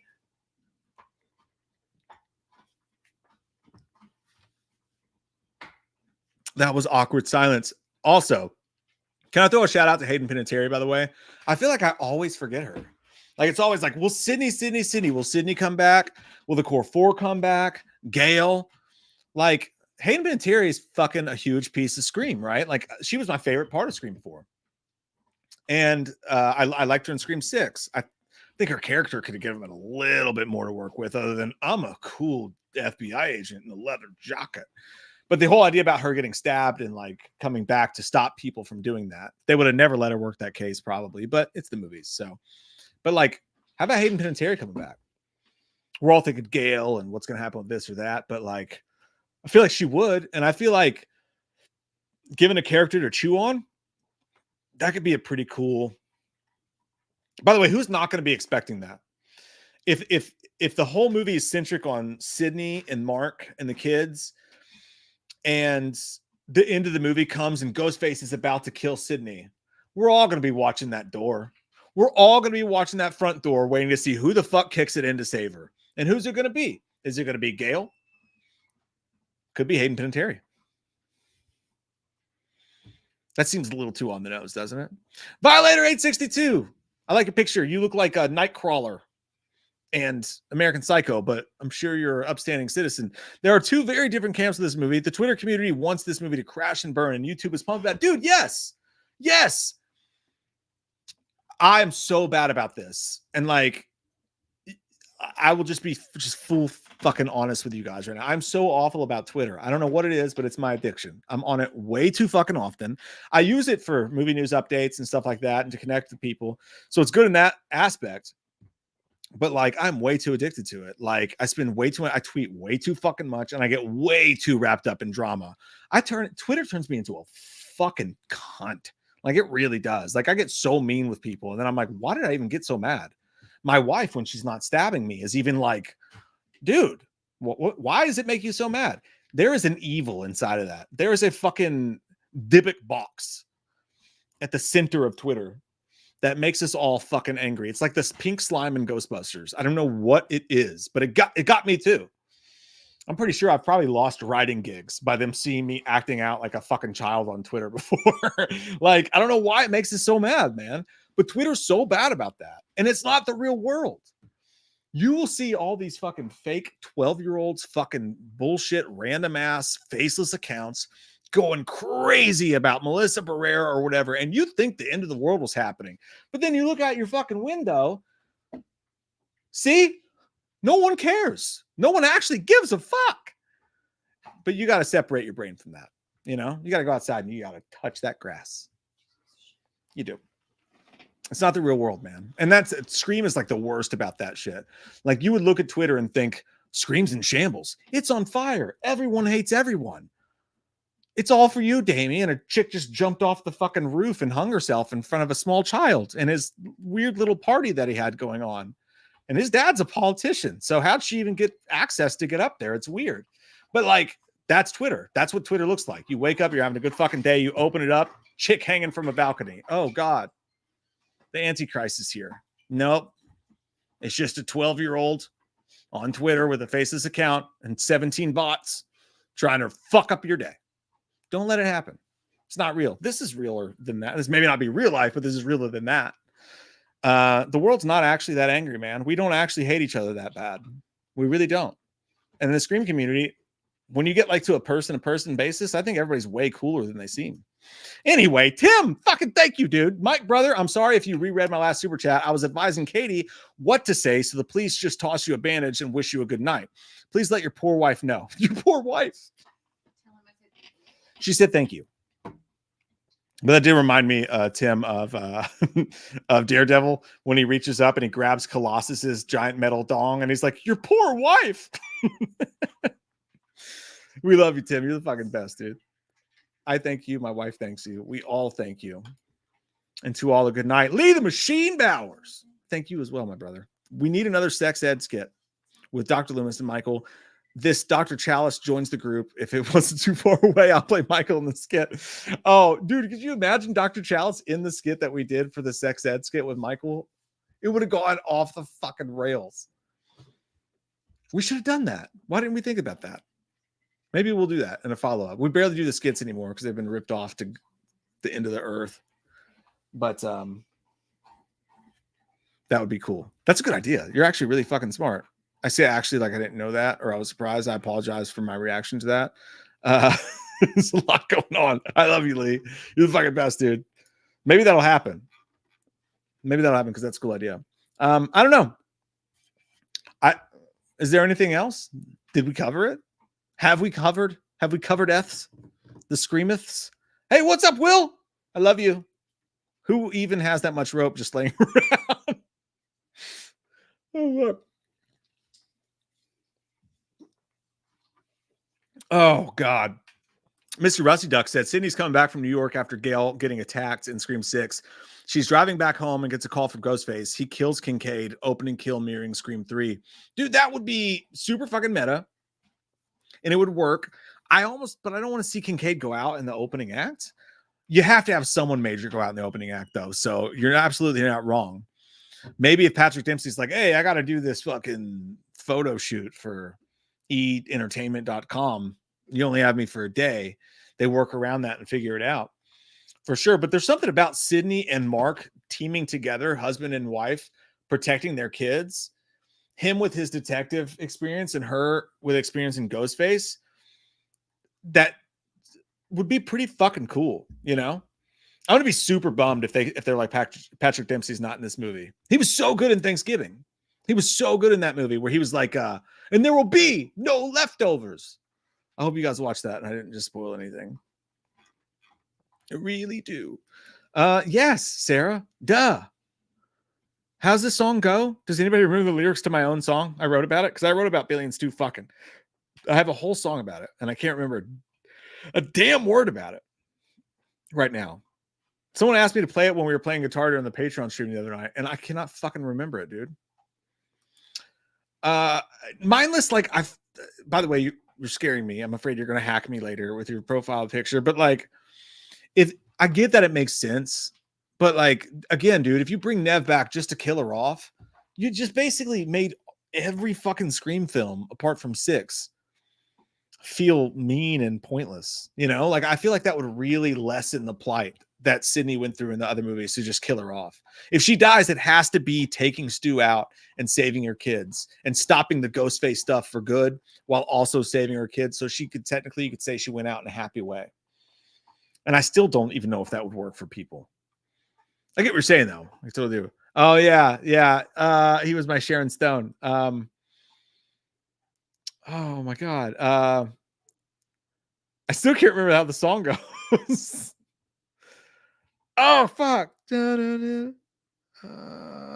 Woodsboro will never know me and Billy were more than bros. So get it up, leave her alone. Billy's my Sharon Stone. And that's the gay sex song between Billy and Stu. Thank you. Thank you. I appreciate that. I needed it. Now, you got it, DJ. If I could remember it on the guitar, I'd play it right fucking now. I got to go back and I got to listen to it again and remember how to fucking play that. He hit me with the phone. I wished it was his dick. You guys are the fucking best, man. You guys are the absolute best for remembering that shit. And I can't even fucking remember it. I got to get better about that. Oh, shit, tits. Dude, Motionless, as far as WrestleMania goes, is it so it's The Rock and Roman Reigns and then Cody Rhodes and Seth Rollins. Rock and Roman Reigns will wrestle Cody. Oh, so it's a tag team? Or is it those two? All I know is I've watched WrestleMania and tweeted about it just to make wrestling fans really mad because I have no idea what the fuck I'm talking about. So I will watch WrestleMania and nothing else and then tweet my opinions. And people are like, you know what the fuck you're talking about? And they get so mad. And I'm like, sorry, dude. This is just how I feel. But I'm sick of the Roman Reigns thing. Like every WrestleMania, does it really have to be Roman Reigns? Like the guy's overcome so much and it's such an awesome story. But like every fucking WrestleMania, like really? For how many fucking years? Come on. Come on. But I am excited for it. I'll watch it. I'll maybe live watch it or some shit like that. DJ Graham. Woodsboro will never. Oh, I just fucking read that. That's where I'm at in my night, guys. I'm soon to be out of here, I promise. Leave the machine. I'll get on a magic carpet and fly to you, and I'll put my coveralls and mask, and I'll sit there with you and Jay doing the sex ed skit. It sounds so magical. And I feel like there will be baby oil, and I'll make you some pizza rolls. It sounds lovely, to be honest with you. And honestly, anytime I don't have to wear that fucking rubber mask, I have a allergy to latex. And between Leatherface and Michael Myers, that shit sucks. I smell that shit for weeks. Some things you can't wash off. And that mask has been through some fucking things, Lee, that you can't wash off. And it sticks to the skin. The frost. Sometimes it makes the blade stick. She cut me too deep this time. Yeah. Even extra Tom DeLonge that one. Oh, night 2 is Cody Rhodes versus Roman Reigns. Okay. Yeah, I'm with you, dude. But The Rock, I'm impressed with what The Rock's been doing in those promos, though. Like, he's gnarly and he's mean. And I've seen people complaining, like, oh, the insults are too far. I'm like, dude, the Attitude Era, that's what that shit was about. Like, two men that size about to fight are not going to be like, yeah, well, you're not a good reader of words. You know, they're going to be like, you were a mistake, bitch. Like, they're going to say awful stuff to really hype it up. Don't be soft now, WWE. You get in there and you find that goddamn dog, you know? Don't get weak now. Don't get scared now, as Flick Pick once says. I love that guy. He's fucking hilarious. I'm thinking I'm dying over here, man. I'm fucking dying. Oh, shit. Did we do it? Did we sufficiently cover tonight? I've had a good fucking time. JT Cousin says, please bring back the skits. We'll never not at some point do skits. It's just kind of like with the update videos, man. Like you do something and nobody's done it before, at least not the way you did it. And it gets popular and it's really cool. But then people start to take your exact idea and just completely rip it off. And then all of a sudden there's 100 fucking people doing your idea and you put in a lot of work to do it. And then you're getting a fraction of the people who give a fuck about it than you did. And it's like, I'm putting in double the work. It's harder now than it was then because you're having to think of new shit. and no one's watching it. And it's actually hurting you to do it. And that's what's happened a little bit with some of the update videos. So many people have taken that and just done their thing with it. And like, you know, and when that's the only thing you do, YouTube rewards it by putting it higher in the search, and you just get fucked. So like it's really like a fool's errand to keep doing it. You got to come up with new shit. So we love doing them. It's just, you know, it's a lot of effort, and it's a lot of time, and it's a lot of money. And it's just, when nobody sees it, it's a bummer. It sucks, but we'll always do them. You know, we will always get together and do them. For sure. Lee the Machine Bowers. I'll even wear tidy whitey in the skit too. Well, no men are allowed in my house without boxer briefs on. All right. I don't want my dogs getting excited. They can smell how much undercarriage you're showing. I don't know where I'm going with that. Who wears whitey tidies? Does anybody still wear whitey tidies, by the way? I'd be so afraid I'd have skid marks on those fucking things. They get crawled up in there, and they're white. You got to wear black boxer briefs just to be safe. And never get the boxers with the slit in the front of them, right? Because what if your zipper falls down and then your dick just falls out, and then you're just walking around with your dinghy hanging out, and then you end up getting sued. Just trying to see how fast I can drop the viewership of this with stupid fucking comments. Creed just popped on my headphones. Does anyone want to listen? Oh, there goes another 50. Literally, it just popped on my headphone.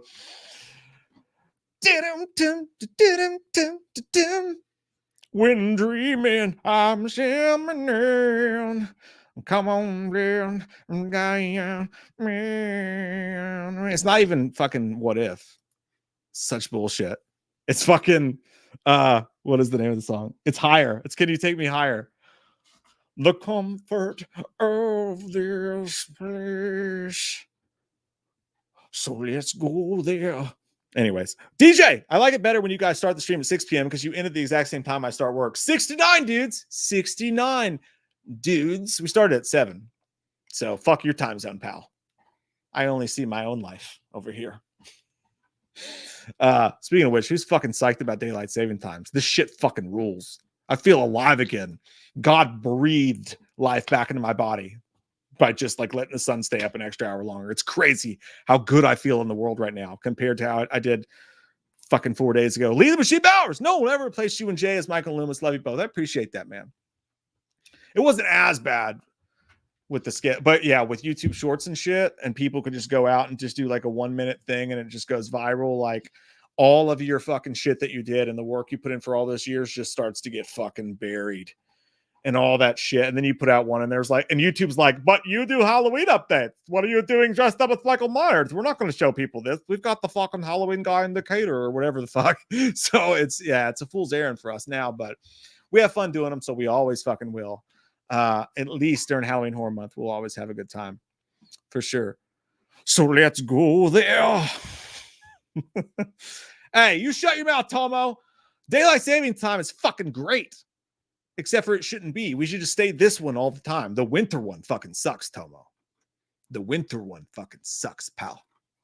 I appreciate you, Lee, though. I appreciate you as well, DJ. 69. It's the fucking best.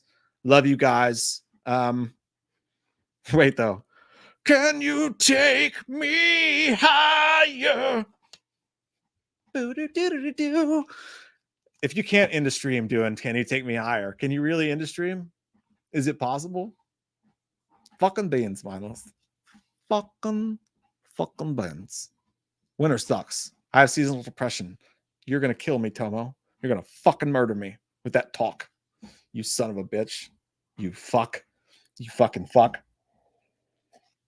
Let's go there. Let's ask, can we stay?